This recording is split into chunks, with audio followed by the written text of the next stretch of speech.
আমন্ত্রণ সবাইকে গোল টেবিল অনুষ্ঠানে সঙ্গে আছে আমি ডক্টর তৌহিদুল হক। দর্শক, যুক্তরাষ্ট্রের দক্ষিণ ও মধ্য এশিয়া বিষয়ক সহকারী পররাষ্ট্রমন্ত্রী ডোনাল্ড লুর ঢাকা সফরকে ঘিরে রাজনীতিতে রয়েছে নানান জল্পনা কল্পনা। লুর সফরকে ঘিরে বিএনপি দলীয় রাজনীতি সক্রিয় করার চেষ্টা করছে দাবি করে আওয়ামী লীগ বলছে ক্ষমতায় যাওয়ার যে স্বপ্ন বিএনপি দেখছে তা পূরণের জন্য ডোনাল্ড লু বাংলাদেশে আসেননি, এসেছেন আওয়ামী লীগ সরকার নেতৃত্বাধীন বাংলাদেশের সঙ্গে যুক্তরাষ্ট্রের সম্পর্ক এগিয়ে নিতে।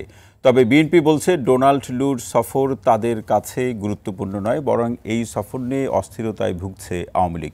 এদিকে ভারতীয় পণ্য পরীক্ষা ছাড়া দেশে প্রবেশের অনুমতি না দেওয়ার দাবি জানিয়েছেন বিএনপির নেতা জয়নুল আবদিন ফারুক। অন্যদিকে ভারতীয় পণ্য বর্জনে বিএনপির আন্দোলন জনগণ গ্রহণ করেনি দাবি করে আওয়ামী লীগ বলছে জনগণ বিএনপিকেই বর্জন করেছে।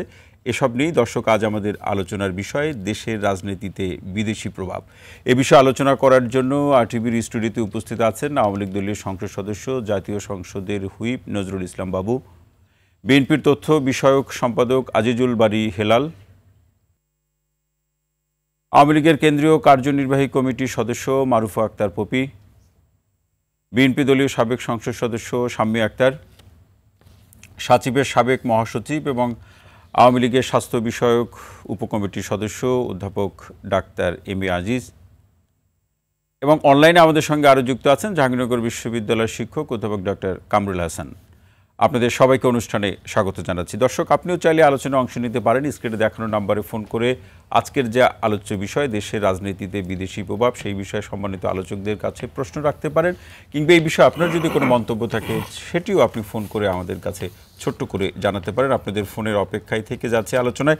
শুরুতেই শাম্মী আক্তার, আপনার কাছেই আসতে চাই যে আসলে এই লুয়ের যে সফর নির্বাচনের আগে, সেই সফরকে কেন্দ্র করে আওয়ামী লীগ লুয়ের সফরকে কেন্দ্র করে বিএনপির সাথে নানা ধরনের আলোচনা হয়েছে, সেটি পরস্পর দোষারোপও দেখছি। এর আগে লুয়ের সফরকে কেন্দ্র করে যেটা আওয়ামী লীগ বলছে বিএনপির মধ্যে একটা উৎসাহ উদ্দীপনা কাজ করতো, এবার সেই উৎসাহ উদ্দীপনায় কি কিছু ভাটা পড়ল কিনা? ধন্যবাদ আপনাকে আমাকে এই অনুষ্ঠানে আমন্ত্রণ জানানোর জন্য, এবং এখানে সহ আলোচক যারা আছেন। আমার মনে হয় সরকারি দলের হুইপ যিনি আছেন এখানে নজরুল ইসলাম বাবু ভাই, তাকে প্রশ্নটা করলে তাহলে আমাদের জন্য আলোচনাটা আরেকটু সহজ হতো। না, আপনি বলুন আপনাদের জায়গা থেকে। তবু আপনি যে প্রশ্নটা করেছেন আমি সেই জায়গায় আসছি। দেখেন, এখানে ভাটা পড়ার কিছু নেই। আমরা তো বরাবরই বলে আসছি যে বাংলাদেশের জনগণকে আস্থায় রেখে তাদেরকে সঙ্গে নিয়েই আমরা বাংলাদেশের মানুষের যে ভোটাধিকার আওয়ামী লীগ হরণ করেছে সেই ভোটাধিকার পুনরুদ্ধারের জন্য আমরা আন্দোলনটা করছি, এবং সেটা সময়কালটা অনেক বেশি হয়ে গেছে, তবু আমরা এই আন্দোলন চালিয়ে যাচ্ছি। আমরা মনে করছি যে এই আন্দোলনে মানুষের সমর্থন যেহেতু আছে, এবং আপনি জানেন যে এই যে ইতিমধ্যে তারা যে একটি প্রহসনের উপজেলা নির্বাচন ঘোষণা করেছেন, সেখানে আপনি নিশ্চয়ই দেখেছেন যে সেখানে ভোট কেন্দ্রে ভোটাররা ওইভাবে যাচ্ছে না এবং ভোট কেন্দ্রগুলো খালি পড়ে থাকছে। সুতরাং বাংলাদেশের মানুষ যে তাদেরকে প্রত্যাখ্যান করেছে, এবং 95% মানুষ যে ভোট কেন্দ্রে যায়নি 7ই জানুয়ারি নির্বাচনে, এবং তারই ধারাবাহিকতায় উপজেলা নির্বাচনগুলিতেও মানুষ যে ভোটকে বর্জন করছে, আওয়ামী লীগকে বর্জন করছে, এই জিনিসটা কিন্তু চোখে পড়ার মতো। কিন্তু আওয়ামী লীগ বলছে আসলে বিএনপি জনবিচ্ছিন্ন হয়ে পড়ছে, কোনো নির্বাচনে যাচ্ছে না। সরি, আমি মানে আওয়ামী লীগ বলছে যে বিএনপি জনবিচ্ছিন্ন হয়ে পড়েছে বলেই নির্বাচনে যাচ্ছে না, তারা জাতীয় নির্বাচনে বর্জন করেছে, উপজেলা নির্বাচনে বর্জন করেছে। কিন্তু প্রশ্ন হচ্ছে আওয়ামী লীগের বক্তব্য আমি আপনার কাছে তুলে ধরলাম। সেটা আওয়ামী লীগ যেই কথাটা বলছে সেটা ডিফারেন্ট একটা কোশ্চেন। আপনি মানুষ তো বিএনপির আহ্বানে সাড়া দিয়ে ভোটটাকে বর্জন করছে এবং আওয়ামী লীগকে বর্জন করছে। সত্যিকার অর্থে আওয়ামী লীগকে বর্জন করছে বলেই তো মানুষ ভোট কেন্দ্রে যাচ্ছে না। বিএনপি যদি এখানে নির্বাচনে না যায়, আওয়ামী লীগ তো যাচ্ছে। আওয়ামী লীগের সেখানে স্বতন্ত্র প্রার্থীরা ডামিরা যাচ্ছে, যেমন 7ই জানুয়ারি নির্বাচনে তাদের ডামি ক্যান্ডিডেটরা ছিল, উপজেলা নির্বাচনেও তাদের স্বতন্ত্র, যে কোনো কোনো জায়গায় দেখা যাচ্ছে 3-4 আওয়ামী লীগ থেকে দাঁড়িয়েছে ইলেকশনে। তো সেখানে মানুষ তাদেরকে যদি এতই ভালোবাসে, তারা ভোট কেন্দ্রে যাচ্ছে না কেন ভোট দিতে?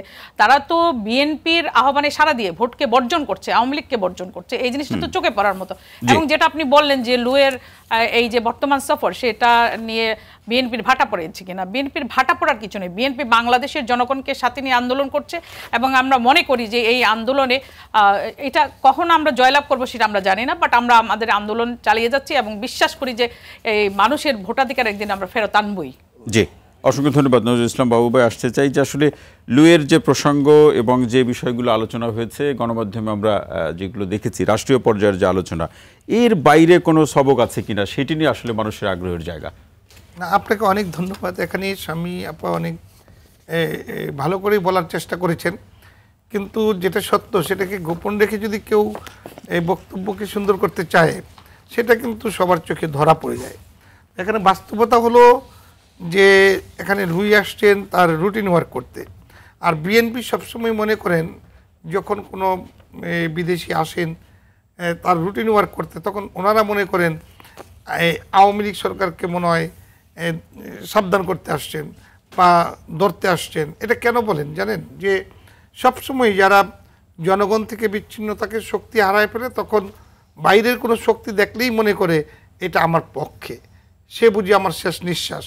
তো এইটা মনে করে আপনি ঠিকই প্রশ্ন করেছেন। বিএনপি অন্য দেশের যে মন্ত্রী বা রাষ্ট্রীয় পর্যায়ে আরো গুরুত্বপূর্ণ ব্যক্তিরা তো আসে, কিন্তু লুকে নিয়ে এত ভিন্ন ধরনের আলোচনা কেন? এই আলোচনাটা এই কারণে যে আপনি দেখেছেন নির্বাচনের পূর্বে তারা মনে করেছিলেন যে শুধু লুই না, লুইয়ের দেশের রাষ্ট্রপতি তাদেরকে ক্ষমতায় বসিয়ে দেবেন, কিন্তু বাংলার জনগণ তার প্রতিবাদ এবং নির্বাচনে ভোট দিয়ে কিন্তু প্রমাণ করেছেন যে বাংলাদেশের মানুষ যা চায় বাংলাদেশে তাই হয়। অন্যের উপর নির্ভরশীল করা যে কত বড় অপরাধ, এই থেকে বিএনপি কিন্তু কিছুটা শিক্ষা নেওয়া উচিত ছিল, কিন্তু এখনো নিতে পারেননি। তারা বলেন 5% ভোটার, 10% হতে পারে বাবু যে আওয়ামী লীগ নির্ভর করে তারা বারবার সফল হচ্ছে, বিএনপি নির্ভর করে কোনো সফল বা ভরসার জায়গাটা পাচ্ছে না, এই আলোচনাটাও কিন্তু আছে রাজনীতিতে। দেখেন, আমি বলি যে বাংলাদেশ আওয়ামী লীগ এদেশের মাটি মানুষের মাঝখান থেকে তৈরি হয়েছে। এ দেশকে তৈরি করেছেন বাংলাদেশ আওয়ামী লীগের নেতৃত্বে জাতির পিতা বঙ্গবন্ধু শেখ মুজিব। আমরা এই মাটি এবং মানুষকে ভুলতে পারি না, এবং এর নেতৃত্ব দিচ্ছেন রক্তের উত্তরাধিকার শেখ মুজিবের বঙ্গবন্ধুর কন্যা জননেত্রী শেখ হাসিনা। সুতরাং এই প্রশ্ন এবং আস্থা যেভাবেই আসুক, প্রশ্ন আস্থা আসবে শেখ হাসিনার পক্ষে। এদেশের জনগণ বঙ্গবন্ধুর কন্যার প্রতি শতভাগ আস্থা রাখেন। 70% জনগণ বঙ্গবন্ধুর কন্যার এই আজকের দীর্ঘদিনের যে সুশাসন প্রত্যাশা ছিল তা বাস্তবায়নে সক্ষম হয়েছে বলে বিবেচনা এনেছে। সেই বিবেচনাটি আপনি রাখছেন। নজরুল ইসলাম বাবু, অসংখ্য ধন্যবাদ। আজিজুল বারী হেলাবে আসছে বিদেশি শক্তি ক্ষমতায় বসাতে পারে কিনা। ধন্যবাদ। দেখেন, আপনি আলোচনার প্রথমে যে টাইটেলটা দিয়েছেন ওইখানেই আমার সমস্যা। জি, যে ডোনাল্ড লু সফরে বিএনপির ভিতর অস্থিরতা, এই প্রশ্নে আমি বলছি যে আমি একটা বই পড়েছিলাম, আমাদের আমি বলি আপনাকে, বলি আপনি শোনেন, আপনাকে ই করেন না, ম্যানুফ্যাকচারিং কনসেন্ট একটা বই পড়েছিলাম আপনার নোম চমস্কির। সেখানে বলা হচ্ছে যে সরকারের পক্ষে বা স্টেটের পক্ষে বা এস্টাবলিশমেন্টের পক্ষে একটা থিওরিকে জনগণের সামনে পেশ করার জন্য মিডিয়া হাউসগুলোকে কিভাবে ব্যবহার করা হয়, এইটা মিডিয়া হাউসকে ব্যবহার করে জনগণের কাছ থেকে সম্মতিও নেই, এটাকে বলা হয় ম্যানুফ্যাকচারিং কনসেন্ট। আপনি দেখেন ডোনাল্ড লু এবার আসছে বাংলাদেশে, এইটাই আওয়ামী লীগের যত আমি তৎপরতা, বিএনপির কোনো নেতার কাছ থেকে কোনো বক্তব্য পাননি। আওয়ামী লীগের ওবায়দুল কাদের প্রথমে একটা কথা বললো যে তাকে তো দাওয়াত দেওয়া হয়নি, বলছে আমরা বলছি না, তার সে বলছে ওবায়দুল কাদের সাহেব বলছে তাকে তো দাওয়াত দেওয়া হয়নি। আপনার সালমান এফ রহমান বললেন কি যে বাংলাদেশ যে ডলারের সংকট চলছে, সেই ডলারের টাকা মানে বিদেশি কোম্পানিগুলো, আমেরিকান কোম্পানিগুলো যেখানে ব্যবসা বাণিজ্য করে তারা টাকাটা নিতে পারছে না, লাভের টাকাটা, কারণ ডলারের সংকট। সালমান এফ রহমান বলছে। জি, আপনার শ্রম আইনের কথা বললেন তথ্যমন্ত্রী, যে শ্রম আইন নিয়েও কথা হচ্ছে, র্যাবের স্যাংশনের কথা বললেন, তারপরে মানবাধিকারের কথা বললেন, গণতন্ত্রের কথা বললেন না। আপনি দেখেন যে পিটার হাস বাংলাদেশ ব্যাংকে চলে গেছে, যেখানে সাংবাদিক যেতে পারে না। তার মানে কি? তার মানে যে সালমান এফ রহমান সাহেব বাণিজ্য উপদেষ্টা যেটা বলেছেন যে ডলারের সংকটের কারণে আমেরিকান কোম্পানিগুলো টাকা নিতে পারছে না, সুতরাং কি পরিমাণ রিজার্ভ আছে, যেহেতু আমাদের রিজার্ভ নিয়ে কিছুদিন কালকেও দেখলাম যে নাকি কোন একটা ইন্ডিয়ান কোম্পানি হ্যাক করে টাকা নিয়ে গেছে, সরকার বলছে না, কিন্তু আমরা তো জানি যে এর আগে আপনার ফেডারেল রিজার্ভ ব্যাংকের টাকা চুরি হয়েছে। দেখেন যে আমেরিকান অ্যাম্বাসিডার চলে যাচ্ছে বাংলাদেশ ব্যাংকে, যেখানে সাংবাদিক যেতে পারতেছে না, কিন্তু একটা অ্যাম্বাসিডার চলে যাচ্ছে। সুতরাং এবং সরকার আবার এটা নিয়ে কথাও বলছে, বিএনপিকে একটা কথা বলছে? বিএনপি কোনো কথা বলেনি, কারণ কি ওই সামনে যেটা বলছে যে বিএনপি জনগণের দল, এটা অন্য একটা আলোচনা। কিন্তু আপনার মহাসচিব তো বলছে কারোর উপর আপনারা নির্ভর করছেন না। এটাতে কি বলবেন আপনি? যখন কোশ্চেন করেন আমাকে এখন বললেন যে বিদেশি শক্তি, আমি কি বলবো যে আমরা তো নির্ভর করি জনগণের উপরে। কিন্তু আপনি যে গোপনে এই যে কথাগুলো চেপে যাচ্ছেন, যেটা ওবায়দুল কাদের সাহেব বলছিল তলে তলে আমাদের সম্পর্ক আছে, বলছিল না? না সেই এবার কি বললো যে আমরা তাকে দাওয়াতই দেইনি, আমরা তাকে। সুতরাং এই যে মাইন্ড ডাইভার্ট করার, মানুষের মাইন্ড ডাইভার্ট করার জন্য আপনি যে টাইটেলটা এনেছেন, এইখানে আমার প্রশ্ন, এইখানে কথা বলেন না। দেশের রাজনীতি থেকে বিদেশি তাহলে আমাদের প্রভাব নেই?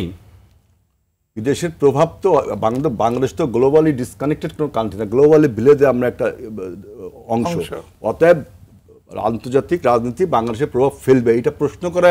কিন্তু আমরা বিএনপি এবং আওয়ামী লীগের পরস্পর দোষারোপের মধ্যে দিয়ে যে প্রভাবটা দেখি, সেটা কি ধরনের কানেক্টিভিটি? আমরা যদি বিদেশিদের পক্ষে কোনো কথা বলতাম যে তোমরা আসে আমাদের পক্ষে বলো, তখন আপনি একটা উদাহরণ দেখান যে বিএনপির কোনো নেতা বলেছে যে আমেরিকা আমাদের বসাই দিবে অমুক তমুক, বরঞ্চ আওয়ামী লীগ বলেছে যে তলে তলে আমাদের সম্পর্ক আছে, তাই না?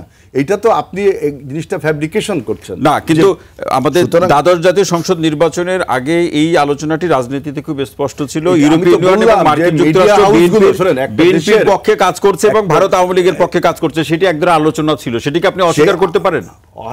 এই তো বিএনপি তো এটার পার্ট না, এটার পার্ট হলো, আমি বলছি মিডিয়া হাউসগুলো, সিভিল সোসাইটি, যে দেশের মিডিয়া হাউস এবং সিভিল সোসাইটিগুলো আপনার ফ্যাসিবাদের সাথে সুর মিলায় কথা বলে, তখন তো আপনি এই জিনিসগুলো ফ্যাব্রিকেট, এই জন্য তো প্রথমে এটা বইয়ের নাম বলতাম ম্যানুফ্যাকচারিং কনসেন্ট নোম সংস্কৃতির বই, যে কিভাবে জনগণের সম্মতি উৎপাদন করে আমেরিকান মিডিয়া হাউসগুলো। বইটা যদি পড়েন তো দেখবেন। আমি বলছি শেষ করুন, আরো আলোচনা শুনবো এ পর্যায়ে। সেই জন্য আমি বলছি, দেখেন এই জিনিসটা আপনারা সামনে নিয়ে আসছেন যে বিএনপির মধ্যে অস্তিত্ব। আমি তো বিএনপির কোনো নেতাকে বক্তব্য দিতে দেখলাম না যে এই আমেরিকার এই সমস্ত বিষয় নিয়ে, বরঞ্চ আওয়ামী লীগের নেতারা বলছে যে তাদের ডলার নিয়ে যাচ্ছে, এই পেমেন্ট দিতে পারছে না, এই জন্য আপনার যে আকুর পেমেন্ট দিতে পারছে না। আজকে আপনি সেটা তো বলছেন হেলাল ভাই, আজকে আপনাদের দলের সম্মানিত মহাসচিব বলছে বাংলাদেশের বর্তমান পরিস্থিতিতে যুক্তরাষ্ট্র মোটেও খুশি নয়। তো এটা কি ধরনের মন্তব্য? যুক্তরাষ্ট্র তো এটা বরাবরই বলে আসছে যে গণতন্ত্র, এইটা সরকারও বলছে যে গণতন্ত্র মানবাধিকার কোশ্চেনে যুক্তরাষ্ট্র আগের অবস্থানে আছে। বাংলাদেশের প্রশ্নে মার্কিন যুক্তরাষ্ট্র কি আগের অবস্থানে আছে? আজকেও কিন্তু আমরা দেখলাম ডোনাল্ড লো নিজেই কিন্তু বললেন যে নির্বাচনের আগে বাংলাদেশের সাথে যে সম্পর্কটা নিয়ে তারা টেনশনে ছিলেন, দ্যাট মিনস নির্বাচনের আগে তাদের যে সম্পর্ক, মানে বাংলাদেশের সাথে যে সম্পর্কটা, ওই সম্পর্কটা ডোনাল্ড লো নিজেই বললেন যে উনি সেই সম্পর্কটা রিপেয়ার করতে আসছেন, অর্থাৎ সম্পর্কটা উন্নয়ন করতে আসছেন। আর আমরা মনে করি বাংলাদেশ আওয়ামী লীগ যে রাজনীতি করে, বঙ্গবন্ধু কন্যা জয়ত্রী শেখ হাসিনার নীতি হলো, পররাষ্ট্র নীতি হলো সবার সাথে বন্ধুত্ব, কারোর সাথে সম্পর্ক নয়। এই নীতির উপর ভরসা করেই আওয়ামী লীগের রাজনীতি। এবং এই কারণেই যে আসলে হেলাল ভাই বা শাম্মী আপা যে কথাগুলি বললেন, আমি আসলে তাদের কথার সাথে পুরোপুরি একমত হতে পারছি না। কারণ আমরা জাতীয় দ্বাদশ নির্বাচনের আগে যে মার্কিন মানে আমেরিকান অ্যাম্বাসিডর পিটার হাস জনক ভদ্রলোকের যে আচার আচরণ দেখেছি, যে মনে হইল সেই সময় তারা বিভিন্ন সময় দেখা গেল যে তারে জামাই আদর করে করে, হ্যাঁ, বিএনপি বিভিন্ন প্রোগ্রামে জামাই আদরে নিয়ে যাচ্ছে। না না, সেটা দেখে আপনারা দেখেছেন। এবং পরবর্তীতে আমরা যে দেখলাম যে 28শে এপ্রিল যে ঘটনাটা ঘটলো, যে ওই দিন বিএনপি মনে করেছিল, 28শে অক্টোবরে যে ঘটনাটা ঘটলো, তারপরে ওই দিন হয়তোবা বিএনপি মনে করেছিল যে তাদেরকে একবারে উপর থেকে বসরা, হ্যাঁ, আমেরিকা, ইউরোপিয়ান ইউনিয়ন, মার্কিন যুক্তরাষ্ট্র, তাদের উপর থেকে তাদেরকে একদম মসনতে বসায় দিবেন এবং বিদেশে বসে বসে তাদের তো মানে কি বলবেন ওইটা ভিডিও, মানে এই যে এটা জনগণের সাথে কোনো সম্পৃক্ত না, এটা হাওয়ার পরে যে নেতৃত্ব চলে আর কি, বাতাসে যে নেতৃত্ব চলে, যে তারেক জিয়াও ভিডিও কনফারেন্সের মাধ্যমে একদম পুরোপুরি নিশ্চিত করে ফেললো যে এই মাত্র বোধহয় খালি একটা মানে প্রথম প্রহরটা শেষ হওয়ার সাথে সাথে দ্বীপ প্রহরে বেগম মানে খালেদা জিয়া এবং তারেক জিয়ারা ক্ষমতায় চলে আসছেন, তাদের আচার আচরণে আমরা এই দেখলাম। কিন্তু বাংলাদেশের জনগণ যখন তাদের এই সমস্ত অত্যাচার নির্যাতন, তারা অনেক কিছু করলো, তারা পুলিশকে পিটাইলো, তারা মানে মেয়েদের উপর, আমার মা বোনদের উপর মানে নির্যাতন করলো, তারা মুক্তিযোদ্ধার সন্তানকে হত্যা করলো, পুলিশকে হত্যা করলো, প্রধান বিচারপতির একটা ন্যাক্কারজনক ঘটনা ঘটাইলো। মানে এই ঘটনা তো বিএনপি তো আওয়ামী লীগের উপরে চাপিয়ে দিচ্ছে। এর পরিপ্রেক্ষিতে বাংলাদেশের জনগণের কাছে তাদের বিদেশি প্রভুদের আচার আচরণ এবং বিএনপির আচার আচরণ যখন একদম স্পষ্ট হয়ে গেল, তখন আমরা কিন্তু তৎকালীন আমরা ওই সময়ে কিন্তু মার্কিন যুক্তরাষ্ট্রের মানে আমেরিকান অ্যাম্বাসেডরকে দেখলাম, বলতে গেলে খাস বাংলায় বলতে হন যে লেজ গোটাইয়া উনি পালাইয়া গেলেন, শ্রীলঙ্কা হয়ে মানে সপরিবারে চলে গেলেন। যে এই কথাটাই কিন্তু আজকে কিন্তু ডোনাল্ড লো আমার মনে হয় যে ওই কথাটাই বললেন যে নির্বাচনের আগে তাদের যে অ্যাম্বাসেডর প্লাস মার্কিন যুক্তরাষ্ট্র বা ইউরোপিয়ান ইউনিয়নের যে আচরণটা ছিল, হয়তোবা তারা বুঝতে পারছে যে তাদের অবস্থান ভুল ছিল, সেই কথাটাই তারা হয়তোবা বুঝতে পারছে যে বাংলাদেশের জনগণের সত্যিকারের আস্থা এবং বিশ্বাস বাংলাদেশ আওয়ামী লীগের উপর। এই কারণে তারা যদি বাংলাদেশের সাথে সম্পর্ক উন্নয়ন করতে চায়, তাহলে বাংলাদেশ আওয়ামী লীগ তথা দেশরত্ন শেখ হাসিনার সরকার ছাড়া এই বাংলাদেশের জনগণের ভাগ্য উন্নয়ন বা বাংলাদেশের সাথে পররাষ্ট্রনীতি সম্পর্ক উন্নয়নের আর কোনো বিকল্প নাই। আমি মনে করি তারা তাদের এই নিজের অবস্থানটা বুঝতে পারছে। অসংখ্য ধন্যবাদ। আমরা একটু অধ্যাপক ডক্টর কামরুল হাসান স্যার আপনার কাছে আসতে চাই, যেটি ডোনাল্ড লু এর বক্তব্য। আমি আগে তার উক্তিটি আপনার কাছে উল্লেখ করছি বা দর্শকদের উদ্দেশ্যে, এরপর আমার প্রশ্নটি রাখছি যে তার লু এর বক্তব্য কোট যে আমরা সামনে তাকাতে চাই, পেছনে নয়। আমার প্রশ্নটি হলো এই মন্তব্য কাকে এগিয়ে রাখবে, কোন দলকে এগিয়ে রাখবে, বিএনপি না আওয়ামী লীগকে? ধন্যবাদ আপনাকে এবং আমার যারা সহ আলোচক আছেন এবং দর্শক শ্রোতা। আসলে ডোনাল্ড লু কিংবা আমাদের যে বৈশ্বিক মহল যারা আছে, আঞ্চলিক কিংবা বৈশ্বিক, প্রত্যেকেই তাদের নিজস্ব স্বার্থ নিয়ে কথা বলে। দেখুন, এপ্রিলের 23 তারিখ যেটা country reports on human rights practices পররাষ্ট্র দপ্তর থেকে আমেরিকা পরিষ্কার বলে দিয়েছে বাংলাদেশ মানবাধিকার পরিস্থিতি নিয়ে খুবই কড়া সমালোচনা করেছে এবং সেখানে বিচার বহির্ভূত হত্যাকাণ্ড, গুম, নিষ্ঠুরতা, তারপর হচ্ছে অমানবিক ও অবমাননাকর আচরণ, শাস্তি, পাশাপাশি রাজনৈতিক বন্দী ও আটকদের নিয়ে খুবই গুরুত্বপূর্ণ কথা বলেছে। এমনকি বেগম খালেদা জিয়া বিএনপি চেয়ারপারসন, তারকে নিয়েও কিন্তু সাংঘাতিক স্পর্শকাতর কথা বলেছে। 2018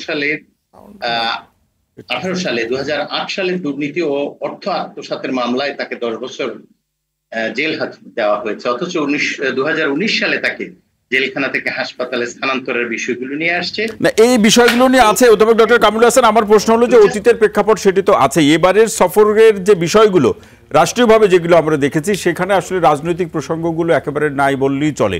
কিন্তু দুই দলের মধ্যে অর্থাৎ আওয়ামী লীগ এবং বিএনপির মধ্যে আসলে তার এই সফরের রাজনৈতিক বিষয়টি নিয়ে আলোচনা বেশি।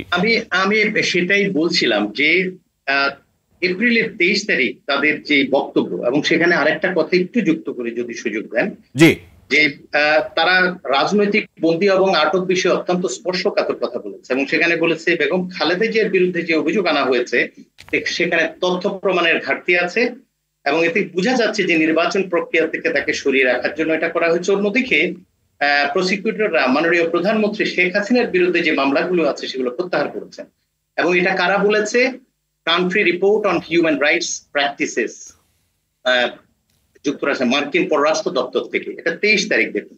আর আজকে ডোনাল্ড লুর যে কথা, সেখানে আপনারা যে আলোচনা করছেন তার বাইরে কতগুলো কথা আছে, আমি একটু ছোট করে বলি। সেটা হচ্ছে যে তারা কিন্তু তাদের ইন্দো প্যাসিফিক যে ইস্যুটা আছে এবং সেখানে যে এজেন্ডা আছে তার মধ্যে রয়েছে জলবায়ু পরিবর্তন, শ্রম অধিকার এবং এখানকার যে রাজনৈতিক যে বিষয়গুলো আছে সেগুলো আছে।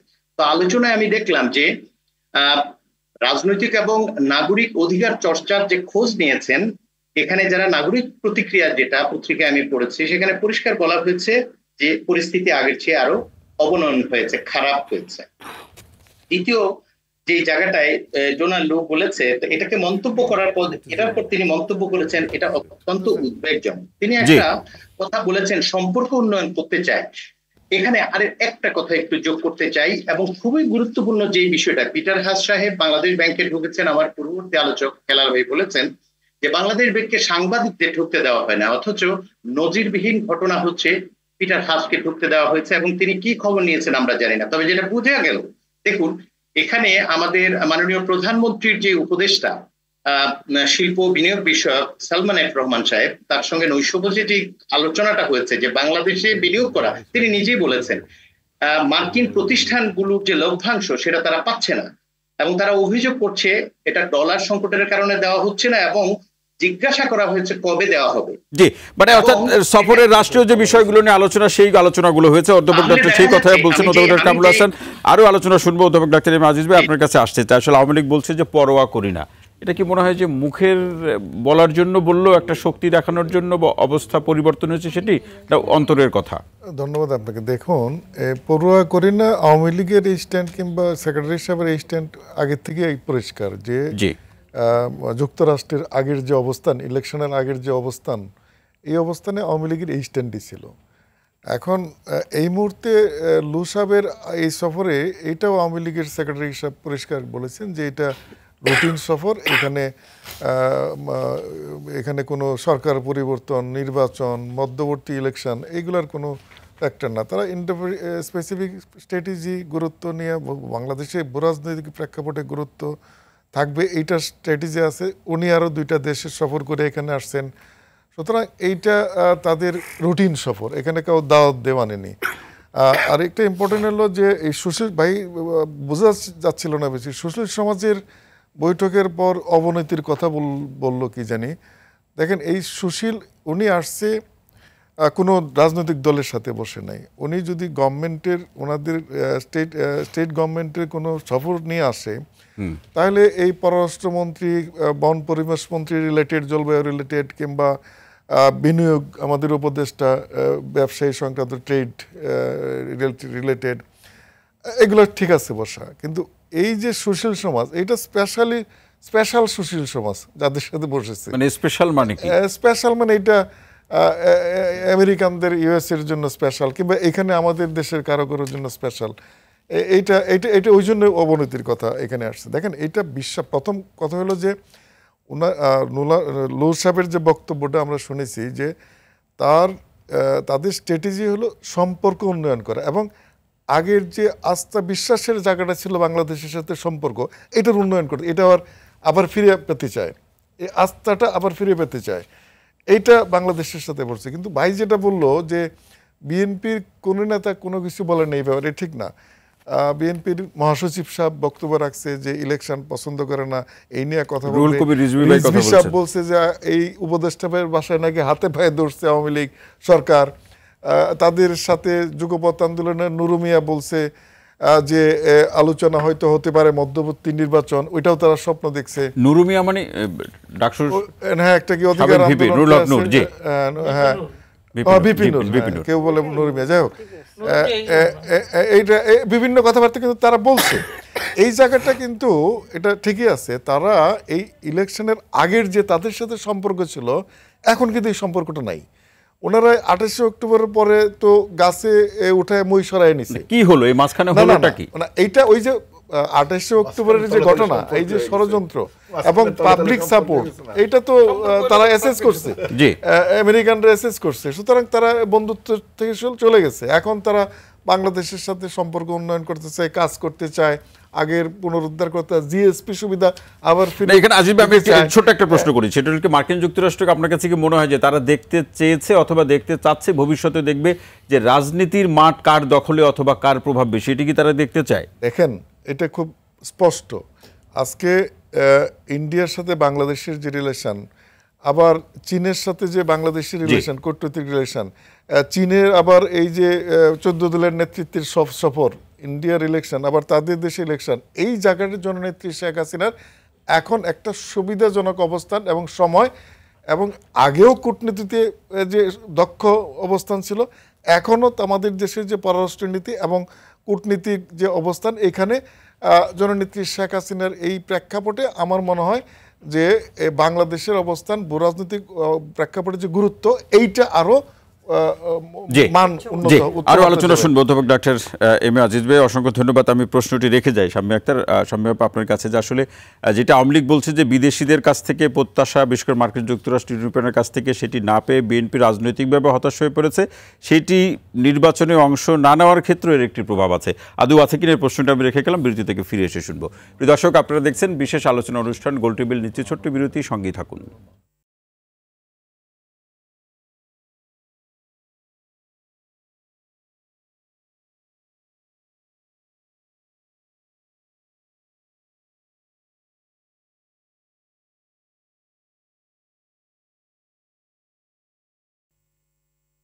দর্শক, বিরতির পর আবারও স্বাগত। গোল টেবিলের সঙ্গে আছে ডক্টর তৌহিদুল হক। আজকের যে বিষয়টি নিয়ে আলোচনা, দেশের রাজনীতিতে বিদেশি প্রভাব, ফিরছে আলোচনায়। শাম্মী আপা, যে প্রশ্নটি রেখে যাও, আসলে যেটা আলোচনা হচ্ছে যে বিএনপি, আওয়ামী লীগ বলছে যে বিদেশিরা কথা না রাখায় বিএনপি হতাশ হয়ে পড়ছে, সেই হতাশা তাদের নির্বাচনে অংশ না নেওয়ার উপরে প্রভাব পড়ছে। দেখুন, আওয়ামী লীগ তো কত কথাই বলছে। আওয়ামী লীগ নির্বাচনের আগে তাদের পররাষ্ট্রমন্ত্রী ভারতে গেল, গিয়ে বলে আসলো আরেকটি বার যেন ক্ষমতায় রাখে, সেই জন্য তারা ভারতকে তিনি অনুরোধ করে আসছেন। তাহলে বিদেশের উপরে ডিপেন্ডেন্সিটা আওয়ামী লীগের, বিএনপির না। বিএনপি তো জনগণকে নিয়েই পড়ে আছে। আপনি দেখেছেন যে আমরা বিভাগীয় সমাবেশগুলো করেছি, জেলাওয়ারি সমাবেশ করেছি, বিভাগীয় সমাবেশ করেছি, ঢাকায় কেন্দ্রীয় সমাবেশ করেছি, যেটা এখানে পপিয়াপা বলছিলেন যে এখানে বিচারপতির বাসভবনের কথা উনি তুলে আনার চেষ্টা করছিলেন, যেটা ওনারাই যে হামলা করেছেন। এবং একটি সংস্কারের দিন বাসভবনে হামলার নাম করে বিএনপির নামে পরিকল্পিতভাবে তারা যে মামলাগুলো দিয়েছেন, এটি তাদের মাস্টার প্ল্যান ছিল যে বিএনপিকে একেবারে অন্ধকারে পতিত করা এবং বিএনপিকে ঘরের মধ্যে ঢুকিয়ে দিয়ে তারা একটি কাল্পনিক নির্বাচন, যেটা তারা কল্পনা দেখেছিলেন যে বাবুভাই হুইপ হবেন, নির্বাচন করবেন, তিনি পার্লামেন্টে যাবেন, তারা একটা পরিকল্পিত একটা সার্কাস তারা করে নিলেন। ঠিক আছে, এইটা করার জন্যই তারা বিএনপিকে ঘরে ঢুকিয়ে দেওয়ার জন্য এই যে পরিকল্পিতভাবে তারা যে মামলাটা তুলে আনলেন, এটা তো একটা সংস্কারাধীন ভবন। সেই ভবনে হামলার নাম করে আওয়ামী লীগের নেতারাই তো সেই হামলা করেছেন, সেটি তারা করেছেন। কিন্তু আওয়ামী লীগ তো বলছে যে বিএনপির যে মামলা আছে কোন মামলা রাজনৈতিক মামলা না, সেটা তারা এই ধরনের অপরাধ করেছে, সহিংসতা করেছে বলে সেই ক্ষেত্রে মামলা নেতা এই অপরাধের সঙ্গে সম্পৃক্ত ছিল না। বিএনপির যে সকল নেতার নামে মামলা হয়েছে, আমাদের মহাসচিব থেকে শুরু করে আমাদের স্ট্যান্ডিং কমিটির মেম্বার যারা ছিলেন, তারা ওই দিন স্টেজে ছিলেন এবং ওই স্টেজে আমিও ছিলাম।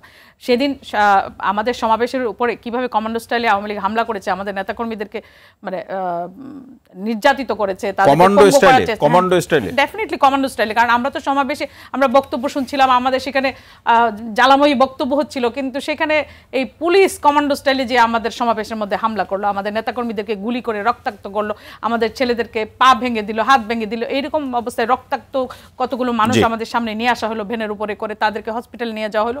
এইরকম অবস্থায় একটা পর্যায়ে কিন্তু আমাদের নেতৃবৃন্দ স্টেজ থেকে নেমে যেতে বাধ্য হলেন এবং সেখান থেকে বের হয়ে গেলেন। সেদিনের ঘটনাগুলো মিডিয়ার মারফতে আপনারা সবগুলোই জানেন।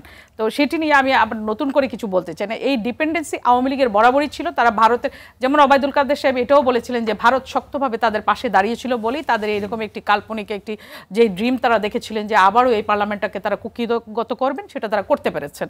এখানে জনগণের সমর্থন নিয়েই তারা ক্ষমতা আছে, আওয়ামী লীগের বক্তব্য সেটা হচ্ছে পপিয়াপা আরেকটা বিষয় বলেছেন যে এখানে ডোনাল্ড লো সম্পর্ক উন্নয়ন করবার জন্য এসেছে, কিন্তু এটা খুবই মানে আমার কাছে অবাক লাগছে যে যেটা হেলাল ভাইও বলছিলেন যে যেখানে সাংবাদিক যেতে পারছে না, সেখানে পিটার হাস কেন বাংলাদেশ ব্যাংকে যে হাজির হচ্ছে এবং কিভাবে হচ্ছে এবং সরকার কি করছে। তাইলে মানে আমাদের সব কিছু তারা এসে এইভাবে অনায়াসে ঢুকে যেতে পারছে আমাদের এরকম একটি জায়গা যেখানে সাংবাদিকদেরও এন্ট্রেন্স নেই, সেখানে পিটার হাস কি করে ঢুকে যাচ্ছে, কেন ঢুকে যাচ্ছে, মানে উদ্দেশ্যটা কি, এবং ডলার আছে কিনা, এবং ডলার কোন জায়গায় গিয়ে দাঁড়িয়েছে। একটা খাবারের যে আলু, সেই আলু নিয়ে 8,000 কোটি টাকা এই যে হাতিয়ে নিয়েছে এই যে আলু সিন্ডিকেটকারী যারা, তারা সেই সব নিয়ে তাদের কোনো মাথা ব্যথা নেই। এই যে তারা দেখেন কি সুন্দর কাজ করা পাঞ্জাবি পরে তারা এসে বসে আছেন, উন্নয়নের বুলি শোনাচ্ছেন আমাদেরকে। আমরা ভাই আলু কিনে খেতে পারছি না, চাল কিনে খেতে পারছি না, মাছ কিনে খেতে পারছি না, বাংলাদেশের মানুষের নাবিশ্বাস উঠে যাচ্ছে, আর তারা আমাদেরকে উন্নয়নের টাকা বলি শোনাচ্ছে। অসংখ্য ধন্যবাদ। ইসলাম বাবু আসতে চাই যে বিএনপি আন্দোলন করলেই সেখানে হামলা এবং মামলা। হ্যাঁ, শাম্মী আপা আমার উপরে যেভাবে লাগছে যে আমি কেন বলি না, এত সুন্দর একটা শাড়ি পরে আসছে, দেশে এত অভাব অনটনের মধ্যে সুস্বাস্থ্য বাংলাদেশি দেখলে শাড়ি ভাই, কম দামি আর শাড়ি। হাসি দেখলে কিন্তু প্রমাণিত হয় এই দেশটাকে কত সুন্দরভাবে রেখেছেন বঙ্গবন্ধুর কন্যা বাংলাদেশ আওয়ামী লীগের নেতৃত্বে। কিন্তু বিএনপি সন্তুষ্ট হতে পারছে না কেন? বিএনপি সন্তুষ্ট হতে পারবে না, কারণ কি তাদের পরিকল্পনায় পোকা ধরেছে। তাদের পরিকল্পনায় আজকে এই প্রমাণিত হয়েছে যে বাংলাদেশের জনগণ এই পোকামাকড় মিশ্রিত যে পরিকল্পনা এগুলো জনগণ আর এখন গ্রহণ করছেন না। সেই কারণে তো তিনি বললেন যে আমরা কক্ষিগত করে রেখেছি পার্লামেন্টকে, কিন্তু যেই দলটি নির্বাচনেই অংশগ্রহণ করতে সাহস পায় না, যেই দলটি নির্বাচন আসলে ভিন্ন দিকে ধাবিত হয়, বোম খোঁজা শুরু করে, পেট্রোল বোমা খোঁজা শুরু করে, মানুষ মারা শুরু করে, তিনি বলেন রক্তাক্ত লাশ নাকি সমাবেশে গিয়ে হাজির হয়েছে, আবার বলে কমান্ডো স্টাইলে হামলা করা হয়েছে। কমান্ডো স্টাইলে হামলা করা হয়েছে এটা কিন্তু সত্যি বলেছেন তিনি। তবে সেদিন কমান্ডো স্টাইলে পুলিশকে হত্যা করা হয়েছে, বিচারপতির বাড়ি দখল করার প্রচেষ্টা চালিয়েছে, ভাঙচুর করেছে, রক্তাক্ত করেছে রাজপথ। আওয়ামী লীগ তো মাঠে ছিল, আপনারা তো একই দিনে সমাবেশ করার ক্ষেত্রে আমরা অসংখ্যবার জানতে চেয়েছি। আপনারা বলছিলেন যে বাবু ভাই, না আমি প্রশ্ন একটু করি, যে আপনারা বলেছিলেন যে আওয়ামী লীগ জনস্বার্থে মাঠে থাকছে, তাহলে সেই দিন জনস্বার্থে মাঠে থেকে পুলিশকে রক্ষা করতে পারলেন না কেন? ছিলাম বলেই আপনার মতো ডক্টরেটরা বেঁচে আছেন, হয়তো তাও তো শেষ করে ফেলতো। ওই যে আজকে স্বাধীন সার্বভৌম রাষ্ট্রের উত্থানের আগের কথা যদি যাই, তাহলে যেভাবে মানুষকে কিল করা হয়েছে, সেই কিল করার পরিকল্পনা নিয়ে বিএনপি এগোচ্ছে, অন্য কিছু নাই। আপনি দেখেন একটা নির্বাচনে নাই, মানুষের এই বিরোধী দল থাকা অবস্থায় ছায়া সরকার হিসাবে জনগণের কল্যাণমুখী রাষ্ট্র গঠনে কোনো ভূমিকা তাদের আছে? তাদের ভূমিকা হলো একটা, তারেক রহমান কি বলেন বিদেশে থেকে, একজন পলাতক আসামির পরিকল্পনা, দেশে আসা বা সারেন্ডার করা। এখন জনাব তারেক রহমান তো তাদের নেতা, তার কথা তারা শুনবে না? হ্যাঁ শুনবে, যদি তাই শুনে তাহলে আমার সংবিধান বলে এই পলাতকরা বাংলাদেশের রাজনীতিতেই অংশগ্রহণ করতে পারবে না। আমাদের সংবিধানে পরিষ্কার বলা আছে। কিন্তু বিএনপি তো বলছে যে বেগমজি এবং তারেক রহমানের মামলা রাজনৈতিক উদ্দেশ্যে প্রণোদিত মামলা। রাজনৈতিক উদ্দেশ্য প্রণোদিত কোনো মামলা হয় না, মামলা হয় ক্রাইমের উপরে, মামলা হয় ঘটনার উপরে। রাজনৈতিক উদ্দেশ্য কি? বিএনপি কি ক্ষমতায় যেতে চায় না? ক্ষমতায় যেতে চায়। ক্ষমতায় যেতে পারছেন না কেন? নির্বাচনে অংশগ্রহণ করছেন না, সেই কারণে। নির্বাচনে অংশগ্রহণ করছেন না কেন? খালেদা জিয়া এবং তারেক রহমান নির্বাচনে অযোগ্য, দলটা যেহেতু তাদের কাছে, আপনি বলছেন এটাই কারণ নির্বাচনে অংশ নেওয়া? একটি কারণ, যে অযোগ্য খালেদা জিয়া এবং তারেক রহমানরা নির্বাচনে অংশগ্রহণ করতে পারবেন না, সুতরাং এই দলের কাউকে অংশগ্রহণ করতে দেওয়া হবে না। দলের আবার তো আরেকটা লাইন তো যুক্ত করে দিয়েছেন যে জনসম্পৃক্ততা নেই, জনগণ থেকে বিচ্ছিন্ন। অফকোর্স এটা তো স্বাভাবিক, যে যেই দলের নেতারা আজকে হাইকোর্ট সুপ্রিম কোর্ট পর্যন্ত এই দণ্ডপ্রাপ্ত আসামি, সেই দলের নেতার পিছনে কেন জনগণ থাকবে? কুখ্যাত বিখ্যাত এবং আজকে কলঙ্কিত বাংলাদেশ যারা উপহার দিতে চেষ্টা করেছে এবং বারবার আমরা যা দেখেছি কল্যাণমুখী রাষ্ট্রকে ধ্বংস করার চেষ্টা করেছে, সেই দলের নেতাদেরকে জনগণ তো সমর্থন করবেন না। সেই দলের বেনিফিশিয়ারি গ্রুপ, এই যে শাম্মী আপা আছেন, পার্লামেন্টে গিয়েছিলেন দলের এই উসিলায়, এই যে আমার ভাই হেলাল ভাই, যদিও হেলাল ভাই খুব ছাত্র রাজনীতিতে ইতিহাস রচনাকারী একজন ছাত্র নেতা, তো ওনাকেও আমি বলবো যে উনি কেন জানি শুদ্ধিকরণ অভিযান নিজের মধ্যে চালাতে ব্যর্থ হয়েছে, যার কারণে দেখেন আজকে যে একজন খুনি এবং দণ্ডপ্রাপ্ত আসামির পক্ষে কথা বলতে বলতে তার জীবনটাকেও কিন্তু চ্যালেঞ্জের কাছে নিয়ে গিয়ে। জি, অসংখ্য ধন্যবাদ ইসলাম বাবু ভাই। আজিজুল ভাই, হেলাল ভাই, যেটি দুটি কারণ বাবু ভাই উল্লেখ করলেন যে আসলে বিএনপি নির্বাচনে না যাওয়া, এটি কি আপনারা কিভাবে দেখেন, আপনি কিভাবে দেখেন? আমার প্রথম বক্তব্য হলো, দেখেন আমাদের আওয়ামী লীগের নেত্রী তিনিও কিন্তু একজন মামলার আসামি, সিবারেল মামলার আসামি, এবং আপনার ওই যে আপনার এমবেজেলমেন্ট দুর্নীতির মামলা, এইসব মামলার আসামি সবাই জানেন 2008 সালে, জানেন না? সবাই মোকাবেলা করে আসছেন। আর যা আমার বাবু ভাই বলি, 8 সালের যে মতলববাজি নির্বাচন, ইতিহাসের সবচেয়ে মানে ক্রাইম নির্বাচন, যারাকে বলা হয় রিগড ইলেকশন, সেই নির্বাচনে যদি আওয়ামী লীগ জিতে, যদি না জিততো তাহলে কি হতো? আজকে শেখ হাসিনাকে এই মামলাগুলো মোকাবেলা করতে যে পারতো না, স্বাভাবিকভাবে পারতো না। তিনি 2008 সালের মতলববাজি নির্বাচনের ক্ষমতায় বসে তার মামলাগুলো তিনি অন্যায়ভাবে ইল্লিগালভাবে সব সরে নিয়ে আসলেন। এবং বেগম খালেদা জিয়া তারেক রহমানের উপরে যে মামলাগুলো দেওয়া হয়েছে তার মতো করে সেই মামলাগুলো চালাই গেলেন 1 নম্বর। এবার দেখেন তারপরেও বাংলাদেশ এবার জনপ্রিয়তায় আসেন। তারেক রহমান আহ্বান করেছে যে কোনো লোক যেন ভোট না দেয়, আর শেখ হাসিনা বলেছে যে ভোট দিবেন। কত % লোক ভোট দিছে? আপনার ডয়েসে ভেলে বাংলাদেশের স্থানীয় টেলিভিশনগুলো ঢাকার যে report, I was then jail, আমরা ঢাকার যে রিপোর্ট পত্রিকায় পড়েছি, রিপোর্টগুলো পড়েছি যে ঢাকায় 3 থেকে 5% লোক ভোট দিয়েছে। আর সারা বাংলাদেশে একজন সাংবাদিকের ব্যক্তিগত মন্তব্য। শুনেন, ডয়েসে ভেলে এটা আন্তর্জাতিক গণমাধ্যম, বাংলাদেশের অনেক মিডিয়া বিশেষ করে যমুনা টিভি কিন্তু দেখাইছে সবকিছু, তাই না? আরো অনেক টিভি দেখাইছে, আপনারাও দেখাইছেন। কিন্তু তারপরে দুপুরবেলা শুনলাম আমাদের নির্বাচন কমিশন যিনি বলছেন তিনি 39, যখন সে ভাত ঘুম দিয়ে উঠলেন, উঠে একজন পুশ করলো, ও আচ্ছা ভুল হচ্ছে 42, মানে ইট ওয়াজ এ মানে manipulated and fabricated and it was A planned 42। এবার উপজেলা নির্বাচনে দেখেন 10% দেখাল, তারপর দেখাল 30%। তারই দেখেন কত % লোক তারেক রহমানের কথায় নির্বাচনে অংশগ্রহণ করে, জাতীয় নির্বাচনে।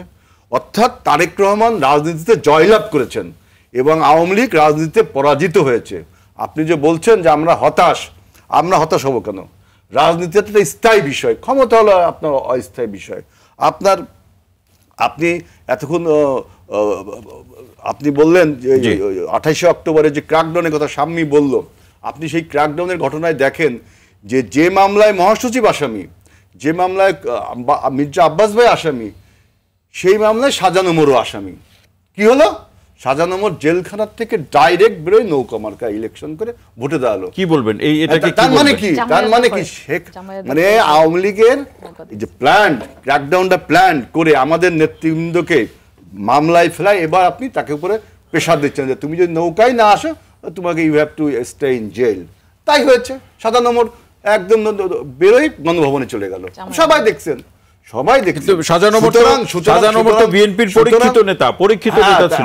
বলেন আপনাকে যদি এখন জিম্মি করা হয় যে তুমি যদি এইখান থেকে বেরোতে চাও, এই বৃদ্ধ বয়সে জেল না খাটতে যাও, জেলে আমরা এবার জেল খেটেছিলাম, আমরা জানি আমরা কি পরিমাণ হয়রানির শিকার হয়েছে, জেল ক্লিন যে কত, জেলের মধ্যে কত লোক মারা গেছে আপনি জানেন।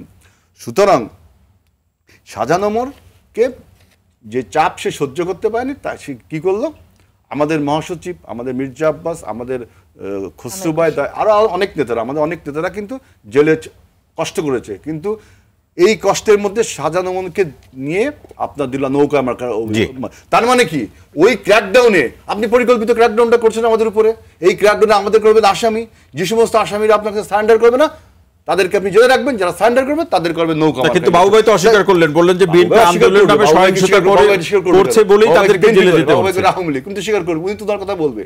আপনি আমি যে থটটা আপনাকে দিলাম, আপনি দেখেন যদি শাহজাহান ওমরকে আপনি একই আসামি সে জামিন পাই কি হয়, মহাসচিব নয় আপনার 3 মাস পর জামিন পেলো, 3 মাস পর, তাই না, মহাসচিব জামিন পেলো, আর শাহজাহান ওমর জামিন ছাড়াই জেল থেকে বেরোয় নৌকা মার্কা। তাহলে আপনি বুঝছেন না যে এই 28 তারিখের ক্র্যাকডাউনটা কত প্ল্যান্ড হয়েছে। আর এই 28 তারিখে যদি আলোচনা হতো তাহলে আমি এটা নিয়ে আরো বলছি।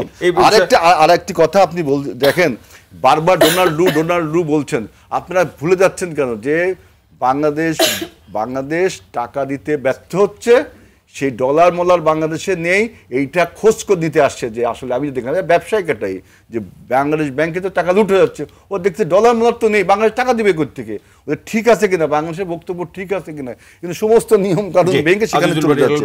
আর জলবায়ু পরিবর্তন একটা বিষয়,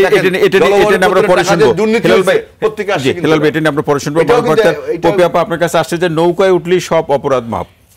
হেলাল ভাই শেষ করলেন যেভাবে। জি বলুন।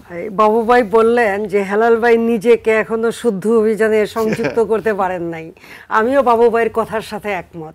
এটা কিন্তু নর্মাল একটা সেন্সের বিষয়। আমাদের কারাগারগুলি কিন্তু শুধু শাস্তির জন্য না, সংশোধনের জন্যও।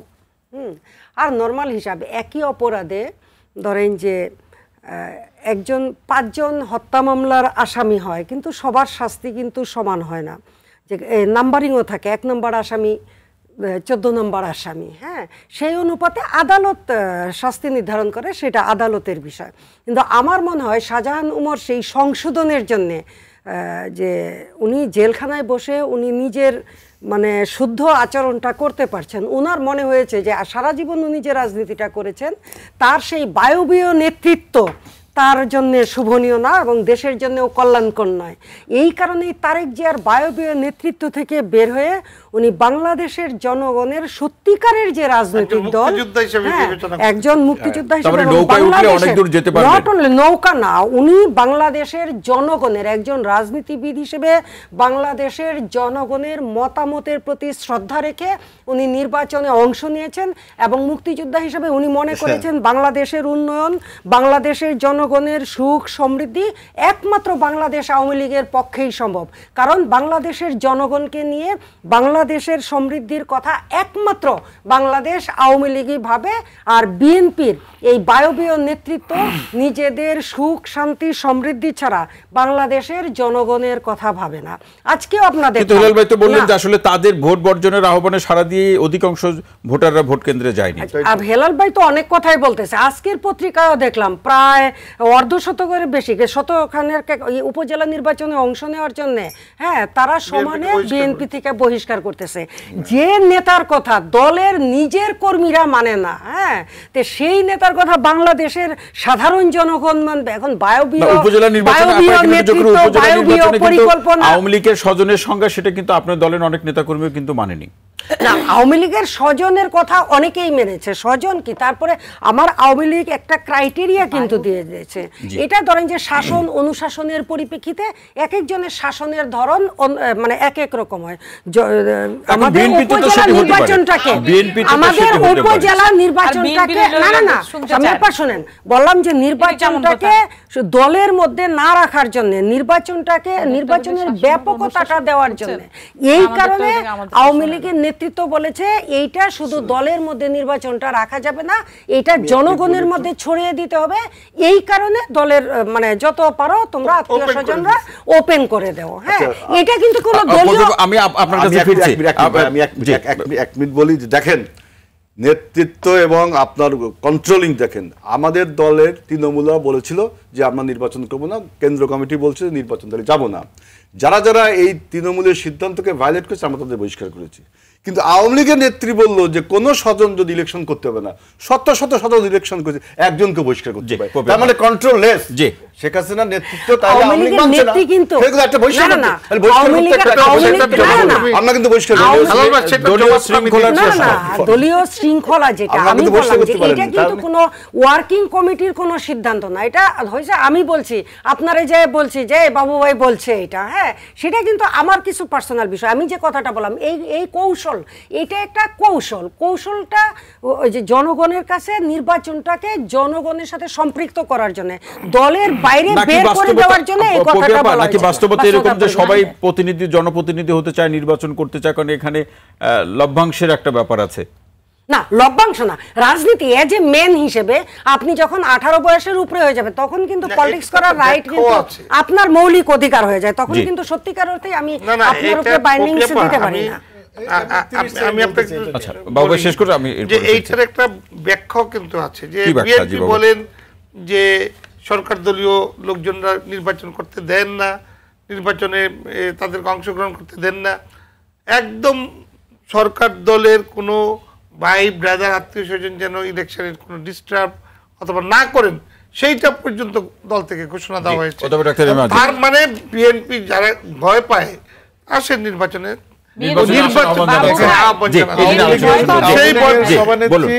একটা মেসেজ দলীয় নেতা কর্মীদের যে স্বজনরা ইলেকশন করবে না। 7জন সেই সংখ্যা 7জন ইলেকশন করে 6জন ফেল করছে। তার মানে কি, এটা নিরুৎসাহিত করার জন্য এই মেসেজ দিছে। এটা দলীয় কোনো সিদ্ধান্ত না, গঠনতন্ত্রের কোনো ব্যাপার না। সুতরাং এইটা সারা দেশের নেতা কর্মীরা মানছে এবং এইটা মানা মানে কি সবাই মেনেছে। আপনি বলছেন যে সবাই মেনেছে, কন্ট্রোল আছে দলে, সবাই মেনেছে সেটা আপনি বলছেন? ডেফিনিটলি না, এটা স্বজন প্রীতি। এই যে বিএনপি যে স্বজন প্রীতির কথা বলে, জাস্ট আওয়ামী লীগ যে স্বজন প্রীতি করে না, এইটা আওয়ামী লীগ একদম মানে আপনাদের মিডিয়া বলেন এবং বিএনপি কে চোখে আঙ্গুল দিয়ে দেখে গেছে। আপনারা কি মানছেন? না না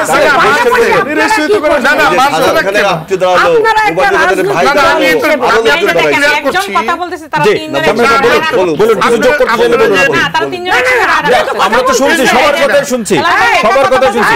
আচ্ছা আমরা একটু আপনি শেষ করুন। বাবু ভাই বলুন কি নিলেন? বাবু ভাই বলুন, ব্যবস্থা জানতে চাচ্ছি কি ব্যবস্থা? বারবার শাহজাহান খান ছেলের না না আপনার না সেটা নিয়ে তো কথা হয়েছে না, কথাটা আমি বলি। কথাটা হলো যারা ইতিপূর্বে জনপ্রতিনিধি ছিলেন তাদের বেলায় কিন্তু নির্বাচন করার সুযোগ রয়েছে। এটা মেসেজ দিয়েছে যে আমার ছেলে ইলেকশন করলে আমার আরেকটা কর্মী সেখানে মুখ খুলে কথা বলতে কিন্তু কষ্ট হয়। ডিসিশন ভায়োলেট করার পরে আপনি সিদ্ধান্ত কি নিলেন? আপনি কেন ভায়োলেট তো করেননি কেউ? আরে সবাই ইলেকশন করতেছে না, আপনার কতগুলো আপনি বলেন কি করেছেন? এই যে মহাসচিব আপনার সেক্রেটারি ভাই করতেছে, না না স্বজনেরা যারা পদে ছিলেন, না না আপনি কি বলছেন যে কোনো স্বজন ইলেকশন করছে না? আমি বলছি করছেন, তারা তাদের মধ্যে ব্যবস্থাটা কি নিলেন? আমরা তো ব্যবস্থার প্রসঙ্গ আমাদের লিডারশিপ ছিল, দ্যাটস ওয়াই আমরা, কিন্তু আপনাদেরকে তো বহিষ্কার করতে হয়েছে। আচ্ছা আমরা কোন ব্যবস্থা নিয়েছি? ব্যবস্থা নিতে পারলে আপনি কোনো ব্যবস্থা নেন সেটা বলছেন, আমরা কোনো ব্যবস্থা নিয়েছে বলি আমরা ব্যবস্থা নেওয়ার মধ্যে পড়ে না। বলছেন যারা ইতিপূর্বে জনপ্রতিনিধি সাধারণ সম্পাদকের ভাই আজিজ ভাই আপনার কাছে আমরা একটু শুনি, আমরা একটু শুনে আসি। অধ্যাপক ডাক্তার এবার আজিজ ভাই সেটা প্রশ্নটা এইভাবে রাখছি যে আসলে যেটা বিএনপি বলছে যে আসলে দলীয় প্রতীকে নির্বাচনে করার আইনটি করার মধ্যে দিয়ে আমাদের স্থানীয় সরকারের বিভিন্ন পর্যায়ে নির্বাচন সেই পরিবেশ বা বৈশিষ্ট্যকে আওয়ামী লীগ নষ্ট করে দিয়েছে। দায়িত্বশীল মানুষ এরকম হাসি আমরা একটু শুনি, সামনে আমরা একটু শুনি। আজিজ ভাই বলুন। এর আগে আপনার একটা প্রশ্ন যে ডিপেন্ডেন্সির কথা বলছিল, আপনাদের নিশ্চয়ই মনে আছে অমিত শাহর ফোন, মিষ্টি বিতরণ, 2001 সালে অমিত মাথুরের সাথে বিএনপির নেতাদের বৈঠক দিল্লিতে, এইবার ইলেকশন আগে দিল্লিতে বিএনপির নেতাদের বৈঠক। তো এই ইলেকশন আগে পিটার হাসের আওয়ামী লীগের বিএনপির চেয়ারপারসনের দায়িত্ব পালন করা সারা 17 কোটি মানুষ জানে। সুতরাং জো বাইডেন নাটক, জো বাইডেন উপদেষ্টা নাটক, এইগুলা কিসের ডিপেন্ডেন্সি?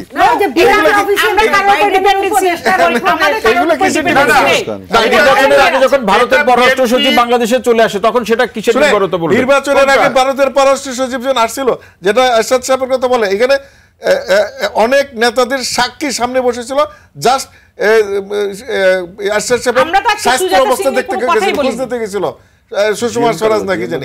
সুতরাং এখানে কোনো ষড়যন্ত্র নেই। সর্বশেষ নির্বাচনে জিএম কাদের গতকাল অথবা তার আগের দিনে বলছে তিনি এই নির্বাচনে যেতে চাননি। এটা তো আওয়ামী লীগের সেক্রেটারি চ্যালেঞ্জ করছে যে কোথায় সমস্যা ছিল, কে প্রেশার দিচ্ছে, তা তো কথা বলেন না তো। জি, সুতরাং জাতীয় পার্টির চরিত্র হলো এটা, কখন কোথায় কি বলে না বলে, কখন টাইমে পরিবর্তন।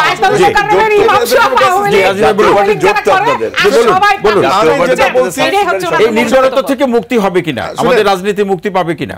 আমাদের রাজনীতি তো মুক্ত, মুক্ত আমাদের স্বচ্ছ মুক্ত রাজনীতি, রাজনীতি, গণতন্ত্র, জনগণের ভাগ্যের উন্নয়ন, এই দায়িত্ব শুধু আওয়ামী লীগের। বিএনপির কোনো দায়িত্ব, বিএনপির কোনো দায়িত্ব নেই। 15 বছরে শুনেন, গত 15 বছরে এই যে এত দফা টফা আন্দোলন করে লাভটা কি হয়েছে? লাভটা কি হয়েছে জানেন? এইটা মানুষ, দেশের মানুষ জানে গেছে এই টেমস নদীর ওপারের নেতৃত্বে এখানে কিছু হবে না, জনগণ মানে না।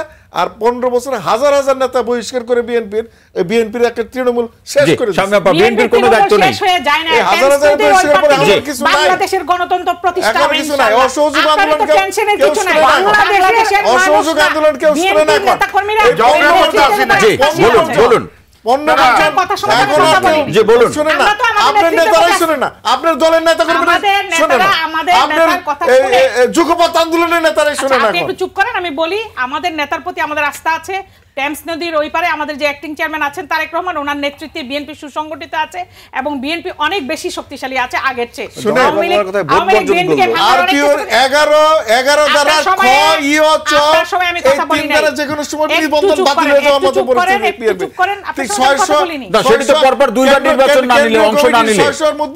160টা জি, শাম্মী আপা। পদ শূন্য। শাম্মী সারা আপা। দেশের বিএনপি শুনেন, কমিটির কোনো বাংলাদেশের- কমিটি পূর্ণ নাই। আপনি প্রশ্ন করছেন সব বাংলাদেশের কমিটি লাভটা কমিটি কি পূর্ণ নাই। হয়েছে? জি। এই 8 15 বছর ধরে বছরে সম্মেলন হয় না। এত এই চুরি বিএনপির করছেন, অবস্থা আর কি? আপনাদের পাচারকৃত অর্থ, এই যে দেশের অর্থ যে বিদেশে পাচার বুঝলাম করছেন, তো। চুরি করে যে আতঙ্ক আমি নিমজ্জিত একটা হয়েছেন, কথা- বাংলাদেশের শাম্মী মানুষ আপা, এগুলো জানে, এগুলো জানে এত যে চুরি আপনারা চুরি করলাম। করে ডুবে জানে দেখে গেছেন। তুই এই অবস্থা। না, না, অনেক অনেক চুরির অভিযোগ। এবং 28 জি। তারিখের নাটক, 28 তারিখের নাটক, মিডিয়া মিডিয়া অনেক আগে গেছে। সব মানুষ জানে কারা পুলিশ মারছে, কারা সাংবাদিক মারছে, কারা চিফ জাস্টিসে বাড়িয়ে সফল attack হবে করছে। ইনশাআল্লাহ। মিডিয়াতে সব আছে। এই যে এত চুরি করলাম আমরা, কারা কোন সমস্যা উস্কানিমূলক বক্তব্য দিছে, আমরা সেই যে উস্কানিতে চুরি কাজ করলাম, করছে। শুনেন, এটা জানে। বাংলাদেশের বিএনপি মানুষ- বললেন না, বিএনপির সাথে আওয়ামী লীগের কোনো সম্পর্ক হয় না। বাংলাদেশের মানুষ তারেক রহমানের ডাকে আহ্বানে সাড়া দিয়ে ঝগড়া ভোট বিবাদ করবো বর্জন না, করছে। ঝগড়া বিবাদ করবো না। আওয়ামী তাতে লীগকে বিএনপির বর্জন কি লাভ হলো? করছে। তাতে বিএনপির লাভ কি হলো? রাজনীতি লাভ হলো? বিএনপির কি লাভ হলো? বিএনপির কি লাভ হলো? রাজনীতি ভাই কি লাভ হলো? রাজনীতি তো জয়লাভ করছি। শোনেন, বলা শেষ হয়েছে তো? জি, আমি কি বলুন, দাদা, বলুন, বলুন, ইধার কথা। আপনি তো একটা শুনেন, আপনি রাজনৈতিক জবাব দল রাখবেন। হিসেবে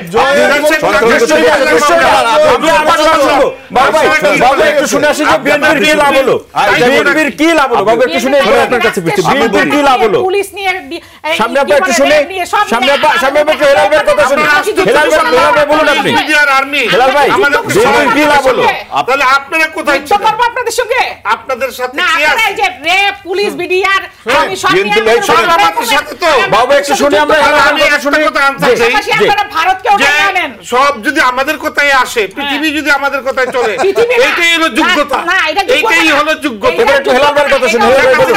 এবার আপনি বলুন। আপনারা রাষ্ট্র কাঠামোকে অ্যাবিউজ করেছেন, রাষ্ট্রের সকল কাঠামোকে অ্যাবিউজ করে যদি আপনাদের abuse উপর করেন, হামলা আপনি- করেছেন আপনারা। সামনে আপা আমরা একটু হেলাল ভাই- হেলাল ভাই শুনবো আমরা একটু। বাবু, রাজনৈতিক দল আমরা হিসেবে শুনছি। কেন মানুষকে বুঝাতে আমাদের উপরে হামলা করেছেন আপনারা। আপনারা সক্ষম হলেন না কেন? বাবু আমরা একটু শুনে, আজিজ ভাই, বাবু আমরা একটু শুনে, হেলাল ভাইয়ের কথা একটু শুনে। হেলাল ভাই বলুন, হেলাল ভাই বলুন। আমাদের যদি প্রত্যেক বাবু ভাই, থাকে, বাবু আমরা একটু তাহলে শুনি, আপনাদের শুনি, বাবু ভাই শুনি আমরা। দল হিসেবে ব্যর্থ, জি, বলুন, বলুন, পর্যবসিত। জি, বাবু ভাই।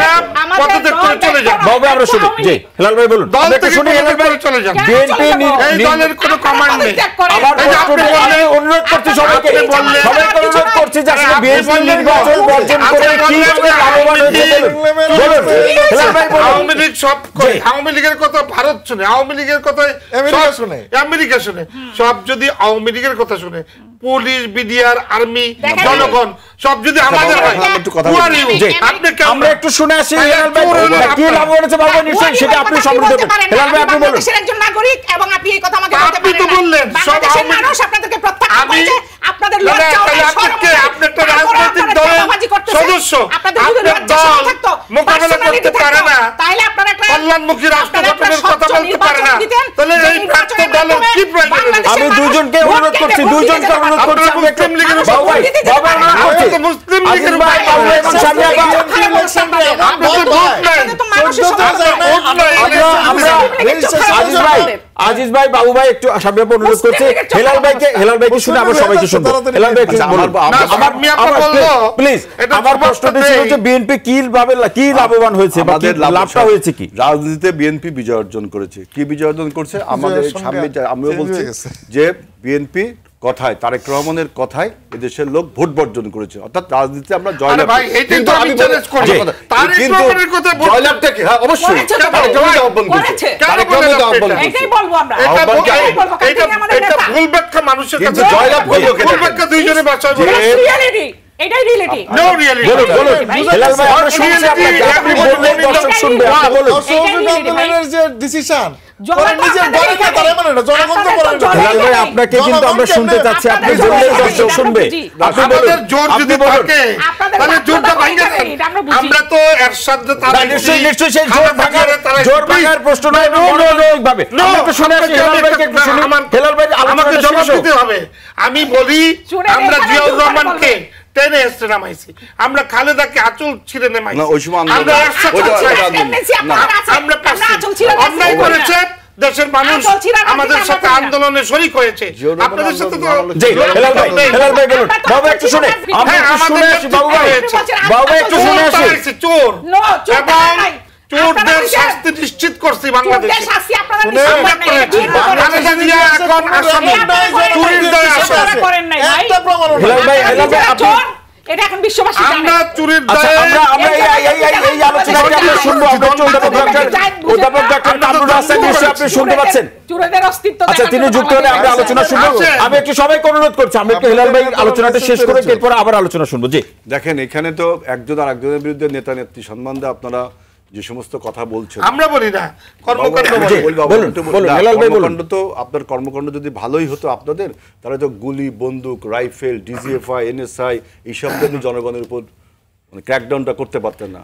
আপনারা যেভাবে গুম খুন করে মানুষকে একটা ভয়ের সংস্কৃতি রেখেছেন, তারপরেও দেখেন বিএনপির এই যে 7 জানুয়ারি নির্বাচনের পরে বা এখন যে আমাদের যে প্রোগ্রামগুলো দিলাম, আমরা বিএনপি অফিসে প্রোগ্রাম দিলাম, আপনারা কাউন্টার প্রোগ্রাম, তার মানে আপনি এখনো জনগণকে ভয় পান। কাউন্টারটা প্রোগ্রাম দিলেন, ওই যে আওয়ামী লীগের প্রোগ্রাম কি কাউন্টার হতে পারে? আপনি আমার পরে বলেন, আপনি আমার টার্ন না, কাউন্টার প্রোগ্রাম আপনার দল আপনার দল হবে। আপনি তো বলতেছেন, ওনাকে বলতে দেন। না কেন হেলাল ভাই বলতে শেষ দিন? করুন। আপনার সময় আপনি জি বলেন। বাবা শুনবো। আমি যেটা বলছি যে আপনারা এখন আপনি বলছেন বিএনপি জয়লাভটা কোথায়? বিএনপি জনগণের সাথে, জনগণের পালস, জনগণের সাথে একাত্ম ঘোষণা করেছে এবং জনগণও বিএনপির সাথে জয়লাভ করেছে। এখানে অস্ত্র, বন্দুক, গোলা, সাউন্ড গ্রেনেড, এই আপনার আইন শৃঙ্খলা রক্ষাকারী বাহিনী, এরা জয়লাভ করছে। আপনি এই শক্তির বলে আপনি আরেকটি দলের নেতা নেত্রী নিয়ে আপনি বাজে কথা বলবেন, তাহলে কিন্তু রাজনৈতিক সংস্কৃতিও নষ্ট হয়ে যায়। আপনি দেখেন, আপনাদের নেত্রীর নামেও মামলা ছিল, আমাদের নেত্রীর নামেও মামলা।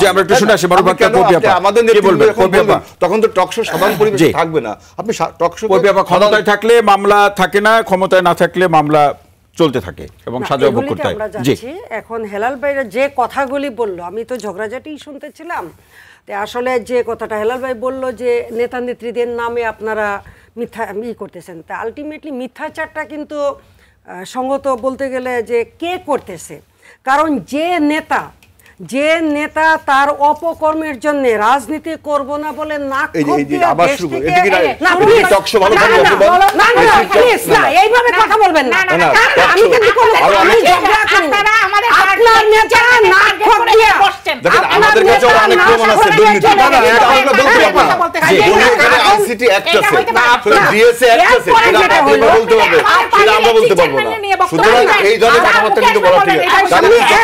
একটু শোনেন, আমি আপনার কথায়, আমি শাম্মীর কথায় ফিরে যাই। আপনারা তিনজনে মিলে আমাদের পার্টির তিন চেয়ারম্যান অ্যাকিউজ করে কথা বলেন। আপনারা ডিএসএ অ্যাক্ট করছেন, ডিএসএ অ্যাক্টের কারণে আমরা কোনো কথা বলছি না। আমরা কথা তো শুনছি, প্রত্যেকের কথা শুনছি। আমরা একটু শুনি, অন বাই অন শুনি। আচ্ছা, আমি শুনুন, শাম্মী আপা এবং হেলাল ভাই, বাবু ভাই বলছি যে পপিয়াপাকে ফ্লোর দিচ্ছি। পপিয়াপা কি বলুক সেটা আগে শুনুন। পপিয়াপা কি বলে বলুন। আপনাদের ডিজিটাল সিকিউরিটি অ্যাক্টের কারণে আপনাদের আমরা অনেক কথা বলতে পারি না, কারণ সংবিধানে আপনারা ডিজিটাল সিকিউরিটি অ্যাক্ট করেছেন, যার জন্য অনেক কথা বলা যায় না। আপনি যদি আমার নেতার নামে বলেন, তাহলে আপনার নেত্রীর নামেও বলবো। কি বলে পপিয়াপার কথাটা শুনুন।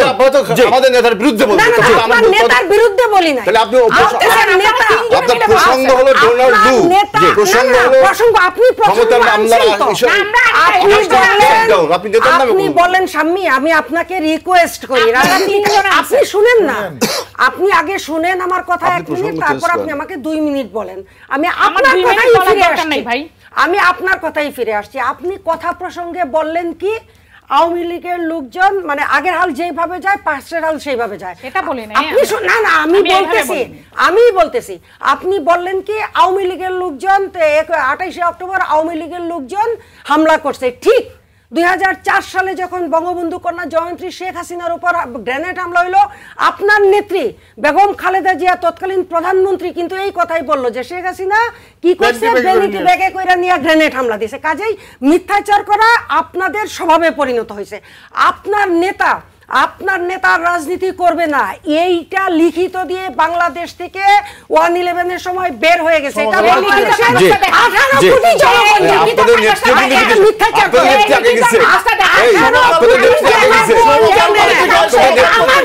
বাংলাদেশের 18 কোটি জনগণ সেই কাগজটা লিখতে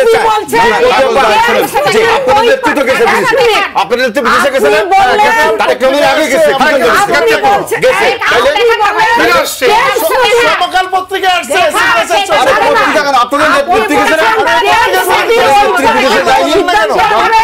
বাংলাদেশ একটু শুনে আসি সামনে আপা কি বলেন। জি সামনে আপা বলেন। জি কারণ সেটা হওয়ার কোনো দরকার নাই। আমার নেতা কি সিদ্ধান্ত দিবে, আমার দল কি বলছে, আমি আপনাকে রিকোয়েস্ট করব, আমি আপনাকে আপনার কাছে বলছি। জি বাংলাদেশের জন্য রাজনীতি করেন, বাংলার মানুষের জন্য রাজনীতি করেন, বাংলাদেশের মধ্যে রাজনীতি করেন। টেন্স মোদির ওই আজিজ ভাই কি যোগ করছেন? আজিজ ভাই আপনি বাংলার মানুষের সাথে নির্বাচন এবং রাজনীতিতে স্বস্তি ফিরবে কিনা এই প্রশ্নটি রাখলাম আপনাকে। আমরা একটু শুনি অধ্যাপক ডাক্তার আজিজ ভাইয়ের কথা আমরা একটু শুনি। আজিজ ভাই আলোচনা আমার প্রশ্নটি হলো আপনার কাছে নির্বাচন এবং রাজনীতিতে স্বস্তি ফিরবে কিনা আমরা একটু শুনে আসি। ভাই আমাদের পার্টির অ্যাক্টিং চেয়ারম্যান তারেক রহমান তিনি কি সিদ্ধান্ত দিবেন, তার দলের নেতাকর্মীরা আমরা যারা বাংলাদেশে আছি আমরা সেটা কিভাবে, সেটা আপনাদের বিষয়, সেটাই বলছেন আমাদের বিষয়, সেটা পপিয়া আপনি ডিকটেট করতে আমি অবশ্যই একজন রাজনীতিবিদ স্বস্তি ফিরবে কিনা অধ্যাপক আজিজ স্বস্তি ফিরবে কিনা এরপর আপনার কাছে বলবো। জি বলুন স্বস্তি ফিরবে কিনা। স্বস্তি ফেরার কোনো আমি লক্ষণ দেখতেছি না।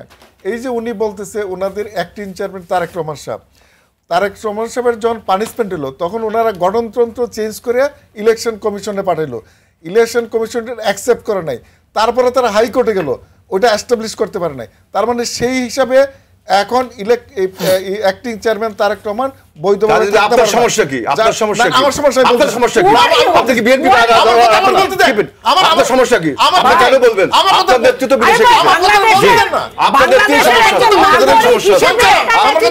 জি বলুন শুনেন আপনার কি সমস্যা সেটা আপনি একটা আপনাদের এটা বলা যাবে না। আমি বলছি তার কথাটা শুনুন আপনাদের মধ্যে গন্ডগোল না নিশ্চয়ই না। টিভির আপনি ভুল বুঝবেন আমাদের টিভির কর্তৃপক্ষের কাছে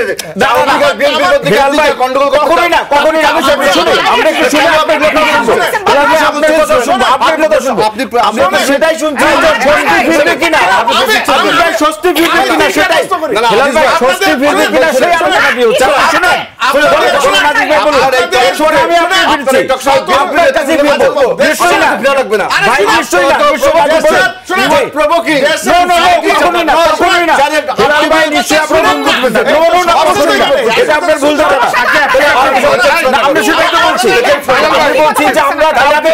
আজিজ ভাই এবং সবাইকে অনুরোধ করছি আমরা কালকে ছোট করে কথা বলবো।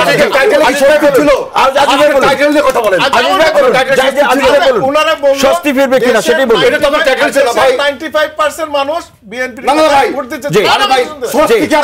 ছিল আপনি স্বস্তিতে বলবেন কেন? আপনি কেন প্রসঙ্গ চেঞ্জ করবেন? আমরা তো ওই প্রসঙ্গে অনেকগুলো বিষয়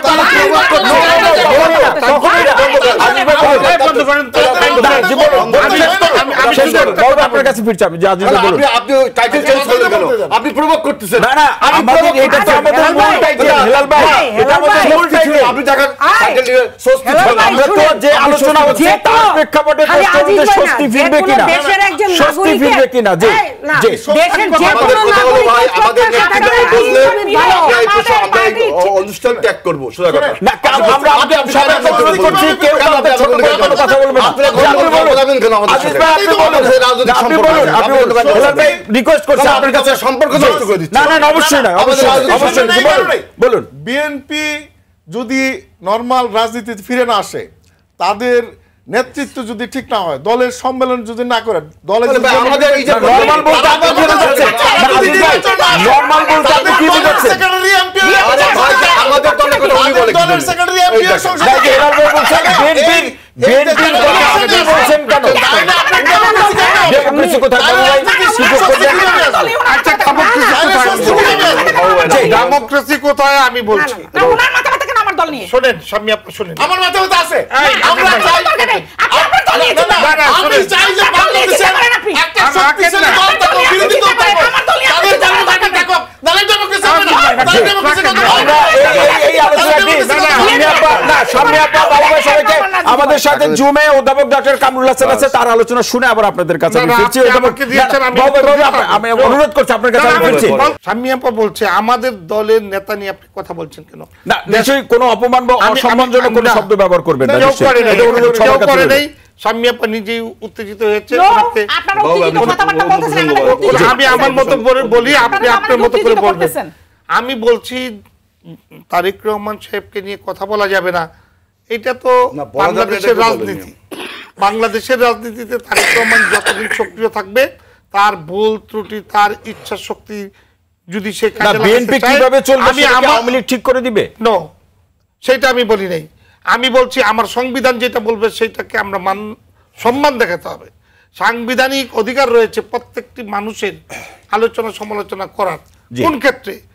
যেহেতু সে রাজনৈতিক ব্যক্তিত্ব, একজন রাজনৈতিক ব্যক্তি বিদেশে থেকে যখন তখন যেমন তেমন বলবে, এইটা যেন না বলে। আপনি গণতান্ত্রিক ভাবে দেখছেন না, গণতান্ত্রিক আচরণ হিসেবে দেখছেন না। আমি বলি, আমি ডোন্ট ডিস্টার্ব মি।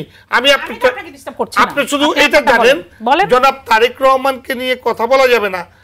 আপনি বললে, যদি বলেন যে বলা যাবে না, আপনার ক্ষতি হবে রাজনীতি, তাহলে বললাম না। আমি চাই আপনার রাজনীতি ঠিক আছে। ক্ষতি হয় বিষয় না। বাবু ভাই আবার ফিরবো সামনে আপা। বাবু ভাই আরো আলোচনা শুনবো। আমরা করেছি, একসাথে করেছি। সামনে আপা বলুন। বলছেন, আমি এখন বলি বাবু ভাই, আমাকে এক সেকেন্ডে শেষ করতে দিন। আমি বলি যে আমাদের এই যে এখন যে সেটআপ, এখানে আমরা একই ইউনিভার্সিটিতে একই সাথে একই সময় রাজনীতি করেছি। আমরা যথেষ্ট দেশকে ভালোবাসি। আপনিও পার্লামেন্টে ছিলেন, হেলাল ভাইও পার্লামেন্টে যাওয়ার অনেকবার সুযোগ পেয়েছে, নির্বাচন করেছে। পপিয়াপো গোয়িং টু বি, এখানে আজিজ ভাই আছেন, উনিও চেষ্টা করছেন। তো আমরা দেশকে কিছু দিতে চাই, দেশের মানুষকে নিয়ে রাজনীতি করতে হবে, এইটাকে বিশ্বাস করে আপনাকে কথা বলতে। অসংখ্য ধন্যবাদ। এখন শুনেন, আপনি যেটা বললেন যে আমার যদি ক্ষতি হয় তাহলে আপনি বলবেন না, বিষয়টা ওই জায়গায় নেই। আপনারা তিনজন মানুষ, দেখেন আমরা এখানে চারজন আছি, এই চারজন আমরা বিশ্ববিদ্যালয়ে একই সময় রাজনীতি করেছি। আমরা এই টকশো শুরু হওয়ার আগে আমরা কিন্তু একই জায়গায় এসে বসে কথা বলেছি, পরিবেশটা শান্ত ছিল। এখানে বসার পরে উনি যেই প্রশ্নগুলো করলেন এবং আপনারা আলোচনাটা যেই দিকে নিয়ে যাচ্ছেন, বারবার তিনজন মানুষের একজন ব্যক্তিকে টার্গেট আপনারা আমাদের পার্টির অ্যাক্টিং চেয়ারম্যান তারেক রহমানকে নানাভাবে হেয় করে কথাবার্তা এখানে বলছেন। তো আমরাও তো বলতে পারি, আপনারা তো আপনাদের নেত্রীরে মানে কেউ কোনো সমালোচনা করতে পারবে না, এই জন্য আপনারা পার্লামেন্টে আইন করে নিয়েছেন। কারণ আপনারা পার্লামেন্টে আছেন, আইন করে নিয়ে এখন আপনাদের নেত্রীর সমালোচনা করা যাবে না, ওই পরিবারের সমালোচনা করা যাবে না। অথচ আপনি মানুষটা আবার বলছেন যে আমাদের পার্টির যিনি চেয়ারম্যান বা অ্যাক্টিং চেয়ারম্যান বর্তমানে যিনি আছেন, তাকে নিয়ে আপনারা সমালোচনা করতে পারবেন, এটা আপনার রাজনৈতিক অধিকার। তাহলে আমার রাজনৈতিক অধিকারটা কোথায় গেল? আপনারা তো আইন করে আমার রাজনৈতিক অধিকারটাকে কুক্ষিগত করে ফেললেন। তাইলে আপনি আপনার রাজনৈতিক অধিকারটাকে আপনি ভোগ করতে চান, আর আমারটাকে আপনি কুক্ষিগত করে ফেললেন। তাইলে কি এইভাবে কি রাজনীতি সমানভাবে চলে না? আপনারা তিনজন মানুষ একজন মানুষকে টার্গেট করে কথাবার্তা বলতেছেন, অথচ আমাদের আলোচনার বিষয়বস্তু ছিল ডোনাল্ড লো এবং ভারতের রাজনৈতিক কি প্রভাব যেন, এটা নিয়ে এর সাথে তো আমাদের নির্বাচন সেই বিষয়গুলোর যোগাযোগ বা সম্পর্ক আছে। কিন্তু সেটা তো এটা না যে আপনারা এখানে মুসলেকার বিষয় টেনে আনতেছেন, সেই মুসলেকা কোথায় নিয়ে আসেন, সেই মুসলেকার কথা বলতেছেন, তাকে বারবার হেয় করতেছেন, তিনি টেমস নদীর পাড়ে থাকেন। আরে ভাই, আপনারা ভারতে থাকেন নাই? আপনারাও তো ভারতে ছিলেন, আপনার নেত্রী ভারতে ছিলেন না দীর্ঘদিন? তাহলে আপনারা ছিলেন, সেটা দোষের না। আপনারা যখন 111-এর সময় আপনার নেতৃত্ব মেহেন্দি পরে তারপরে দেশের বাইরে চলে গেছিলেন, তারপরে তিনি পেরোলে আসলেন, এসে তিনি আবার ওথ নিলেন। তাহলে এই কাজগুলো আপনারাও করেছেন। আপনারা ক্ষমতায় গিয়ে আপনারা আপনাদের মামলাগুলো তুলে নিলেন, আমার নেত্রীর নামে মামলাগুলো রইল, তারেক রহমানের নামে মামলাগুলো রইল। তারেক রহমানের নামে কোনো অপরাধ কি খুঁজে পাইছেন? পান তো নাই, পান নাই, কিন্তু আপনারা ফেব্রিকেটেড মামলা দিয়ে বিচারপতি মোতাহার হোসেন যিনি তারেক রহমানের পক্ষে রায় দিলেন, শুধু একটি কথা বলি, বঙ্গবন্ধু কন্যাকে আপনারা গ্রেনেড হামলা করে মেরে ফেলতে চেয়েছেন। অনেকগুলো বিষয় বললেন, তার আলোচনার মধ্যে অনেকগুলো প্রশ্ন আছে, কি বলবেন জবাবে? আপনারা কোন কারণ না দেখি এখন সামনে সে আমারে ফ্লোর দিবে কিনা, আমি ওনার কাছে বলুন, কথাটাই শেষ করছি যে আপনারা ওনার কাছে সামনে আপা শুনবো, আরো শুনবো, সময় পেলে আরো শুনবো, যে আরো শুনবো, যে মারুফ আক্তার পপি আপা শুনুন, বলুন। সামনে আপা, আপনি দেখতেও সুন্দর, কথা বলেন খুব মিষ্টি করে, কিন্তু সব বলে ফেললেন। আমার নেত্রী মেহেদি পরে বাইরে চলে গেছে, আমার নেত্রীও বিদেশে ছিল, আমি কিন্তু ওই কথা বলি না। আমি আপনাকে যে কথাটা বলছি, আপনি বলে শুনেন যে আমি যে কথাটা বলছি মানুষ রিঅ্যাক্ট করতে বাধ্য হয়েছে। আমি একটু শুনি, সামনে আপা আপনি যখন বলেছেন সবাই শুনেছে। আবার বললাম যে বলবো কিনা, আমি আপনার অনুমতি নিয়ে বলতে চাই। আমারও তো অনুমতি না, ওই যে তাহলে একটা মিনিট একটু বলতে দেন, তাহলে একটা মিনিট বলতে দেন। এই যে আপনি বললেন এবং আমরা চারজন, আমরা চারজন একই সময়ে মধুর ক্যান্টিনে বসে একই সময়ে রাজনীতি করেছি, ভিন্ন রাজনৈতিক দল না একই সময়ে রাজনীতি করেছি। কি রাজনীতি করেছি সেটা না, আমাদের সবারই চিন্তা ভাবনা ছিল কি আমরা বাংলাদেশে একটা সুষ্ঠু রাজনৈতিক মানে রাজনৈতিক চর্চায় থাকব, আমরা বাংলাদেশের মানুষের ভাগ্য উন্নয়ন করব, তাই না?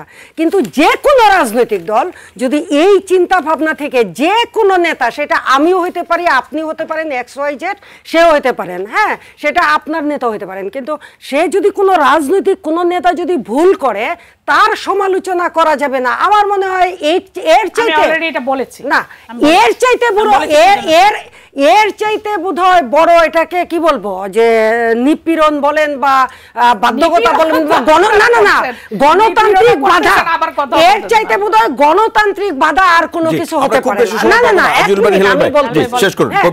আমি একটাই রিকোয়েস্ট করছি, আমি আপনাকে ঝগড়া করি নাই, আমি বলছি আপনি বলছেন যে আমার টেমস নদীর ওই পার থেকে যে সিদ্ধান্ত আসলো না আসলো সেটা, আমি বললাম যে আসুন না আমরা এই দেশটার কথা ভেবে, আমি তো সারা জীবন দিয়ে দিছি, হেলাল ভাই সারা জীবন দিয়ে দিছে, তাই না?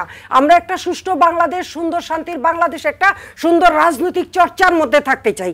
আর এই কারণেই আমি বলছি টেমস নদীর ওই পারে নয়, আসুন আমরা দেশের মাটিতে বসে দেশের মানুষের কথা ভেবে ভেবে সুন্দর মতো জননেত্রী শেখ হাসিনা যেরকম ভাবে বঙ্গবন্ধু যেরকম সোনার বাংলা গড়ার জন্য বাংলাদেশটা স্বাধীন করেছিল, জননেত্রী শেখ হাসিনা যেরকম রাত দিন একাকার করে উন্নত সমৃদ্ধ বাংলাদেশ গড়ার জন্য রাজনীতি করে যাচ্ছে, আমরা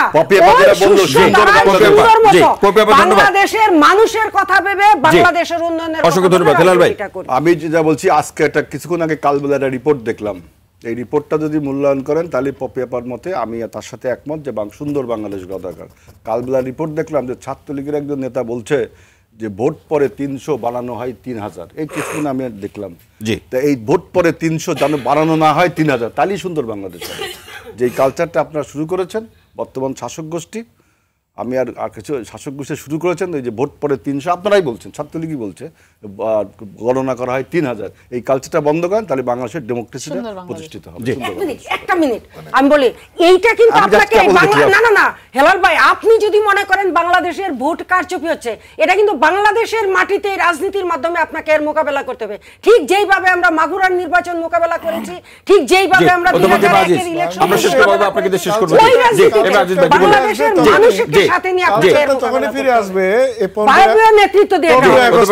15 আগস্টের কথা স্মরণ রাখতে হবে, ইন্ডেমনিটি অধ্যাদেশ পাস হইল এটা স্মরণ রাখতে হবে, এই 21 আগস্টের কথা স্মরণ রাখতে হবে, 15 ফেব্রুয়ারির 96 নির্বাচনের কথা মনে রাখতে হবে, এই চর্চাগুলো সঠিক হতে হবে, এগুলা আর রাখা যাবে না, তাইলে সুন্দর বাংলাদেশ এখান থেকে চলে আসতে হবে। শেষ মন্তব্য কি বলবেন? আপনার যদি মনে হয় 300 কি 3000 বানানো যাবে না, তাইলে সুন্দর বাংলাদেশ বানাবেন 3000 নির্বাচনে, তার মানে কি সামনে নির্বাচনে যাবে বলবেন, তাইলে তো না বিএনপি কি নির্বাচনে যাবে? বিএনপি কেন নির্বাচনে যাবে? সেই পরিবেশ কি আছে? সেই পরিবেশ কি আছে বাবু ভাই? পরিবেশ ঠিকই আছে, যারা জানে নিশ্চিত জনগণের মনে যাদের স্থান নেই, যারা বারবার পরাজিত, যারা সরকার পরিচালনায় আওয়ামী লীগের দায়িত্ব, আরে ভাই যারা সরকার পরিচালনায় ব্যর্থ, যারা বিরোধী দলে ব্যর্থ, যারা আন্দোলনে ব্যর্থ, তাদের জীবনটাই ব্যর্থ। সুতরাং এদেরকে নির্বাচনের আহ্বান জানিয়েও লাভ নেই, এদেশের নাগরিক হিসাবে কিন্তু এদেশের মানুষের অধিকার প্রশ্ন খুব বেশি সময় বলা ভূমিকা রাখবে, এটা ভাবতে কষ্ট। বাবু ভাই আমার প্রশ্নটা না শতান না জানলে যখন জীবনটাই ওই যে বললেন না প্রশ্নটা হচ্ছে যে নির্বাচন বন্ধ করে 3000 করে হেলাল ভাই ভদ্রলোক, এটা আমি মানি, কিন্তু হেলাল ভাই ভদ্রলোক হইয়া উনি কিন্তু পুলিশ মারতো, কোনো দ্বিধা বিভক্ত করে না, দলের সামনে দলের মানুষকে মারতো, ধাক্কা দিত, সমস্যা না বাবু ভাই, না বাবু এখানে প্রশ্নটি হলো বিএনপি বড় কিছু অর্জনের জন্য হেলালভাইয়ের প্রতিবাদ আমি দেখতে চাই, অর্জন করে ওই যে বলে রাজনৈতিকভাবে তারা ঠিক জায়গায় আছে, 3000 করা যাবে না, উনি তারা মনে করছে, বিএনপি মনে করছে। জি বলুন। আপনি শুধু আমার একটা কথার জবাব দিতে বলেন হেলাল ভাইকে, যে তার দল নির্বাচনে আসে না, তার দলের আর সময় পাবো না, প্রশ্নটি করুন। জি বহিষ্কার হয়, তাহলে 300 কে 3000 কেন বানানো? জি হেলাল ভাই কি বলবেন? আপনারা এই টেটের নির্বাচনে আসেন, আপনারা এই টেটের নির্বাচনে আসেন কেন? 96 এর নির্বাচনে আসেননি কেন? এগুলো নির্বাচনে রাজনৈতিক সিদ্ধান্ত, তাহলে আর আপনি 300 3000 নিয়ে তাই তো বলতে হবে ওই 300 3000 হয় বলে যেমন নির্বাচনে যায় না, এটাই বলছি। আপনারা 88 এর নির্বাচনে যাননি কেন? যদিও 86 এ গিয়েছিলেন এর সাথে সাথে, 88 আসেননি কেন? আপনারা 96 যে নির্বাচনে আমরা বললাম যে আমরা তত্ত্বাবধায়ক সরকার করবোই, সংসদে পাশ করবো, সেই নির্বাচনে আসলেন না কেন? করবেন অবশ্যই বেগম খালেদা যে সুপ্রিম কোর্ট 120 জন মারা গেল আন্দোলন সংগ্রাম, আমরা রাত্রেবেলা সংসদ বসে বাতিল করা হলো, 2 বছর ইলেকশন আন্দোলন করছে 14 সালে সেটা করেনি। এটা আরো আলোচনা। আপনি শুনেন এইটাকে লিঙ্গারিং করে আমাদের নিজেদের টিক্স প্লাস্টিক না অবশ্যই আমরা একদম শেষ পর্যায়ে কাছে আমার দোহাই আমরা একেবারে শেষ, আমরা একদম শেষ এখনই আমরা শেষ করছি। আমাদের সময় একেবারে শেষ পর্যায়ে অধ্যাপক কে বাজিস পরিকল্পনা করে আসছে আমরা পরস্পর পরস্পরের প্রতি সৌহার্দ্যবোধ বজায় থাকবে। একেবারে শেষ শেষ করুন। আমি আবারও বলছি ওই সময় বিএনপি অনেক জনপ্রিয়, 95% মানুষ কথা শোনে। আমি আবার বলছি তাহলে জনগণ তাদের কথায় অসহযোগ আন্দোলন করে না কেন? তারা এই এত বছর আন্দোলন করলো, তাদের আন্দোলন সফল হয় না কেন? গণ অভ্যুত্থান হয় না, তাদের এত জনমত ইলেকশনে যায় না কেন? ভাই গণ অভ্যুত্থান কেন হয় না? গণ অভ্যুত্থান আইডিয়া থাকতে হবে। রাজীব ভাই সরি টু সে, গণ অভ্যুত্থান হাউ এ গণ অভ্যুত্থান ইজ কমিটেড। আপনাদের যদি 90% যদি আপনি দিচ্ছেন 90% অ্যাক্টিভ চেয়ারপারসনের কথা, গভর্নমেন্ট মেশিনারি যদি গভর্নমেন্ট মেশিনারি যদি নিউট্রাল না থাকে গণ ইলেকশনে যাওয়ার কথা হয় না। আপনি গণ অভ্যুত্থান বলছেন না, আমি তো মার্শালের সময় গণ অভ্যুত্থান গভর্নমেন্ট মেশিনারি যে নিউট্রাল অবস্থা থাকে কোনো অভ্যুত্থান হয় না। রাশিয়ার বিপ্লব বলেন, ফ্রান্সের বিপ্লব বলেন, যখন গভর্নমেন্ট মেশিনারি নিউট্রাল থাকে তখন গণ অভ্যুত্থানে, তখন জনগণ মাঠে। মার্শালের সময় কি গভর্নমেন্ট মেশিনারি মার্শালের গণ অভ্যুত্থান হইছে নাকি? 77 গণ অভ্যুত্থান হইছে নাকি? 77 78 70 ওটা গণ অভ্যুত্থান হইছে নাকি? তখন গণ অভ্যুত্থান হইছে ইলেকশন। হ্যাঁ দাঁড়ানো আপনি ইতিহাস কি বলছেন? ইলেকশন করে নাই আওয়ামী লীগ গণঅভ্যুত্থান করে, যদি আমরা নতুন কথা বলতেছি ভাই এটা বন্ধ করবেন ভাই। সুস্থ কথা বলতে আওয়ামী লীগ তো তখন ইলেকশন করছে, সব সময় না গভর্নমেন্ট মেশিনারি তখনই বিক্রি করবে বিচ্ছে করবে কেন? নিউট্রাল না, নিউট্রাল তখন হবে। আজকে আর সময় নেই যে আপনাদের সবাইকে অসংখ্য ধন্যবাদ আজকের আলোচনা আমাদের সময় দেওয়ার জন্য। দর্শক আজ এ পর্যন্তই। সবাই ভালো থাকুন, সুস্থ থাকুন, নিরাপদে থাকুন। সঙ্গে থাকার জন্য অসংখ্য ধন্যবাদ।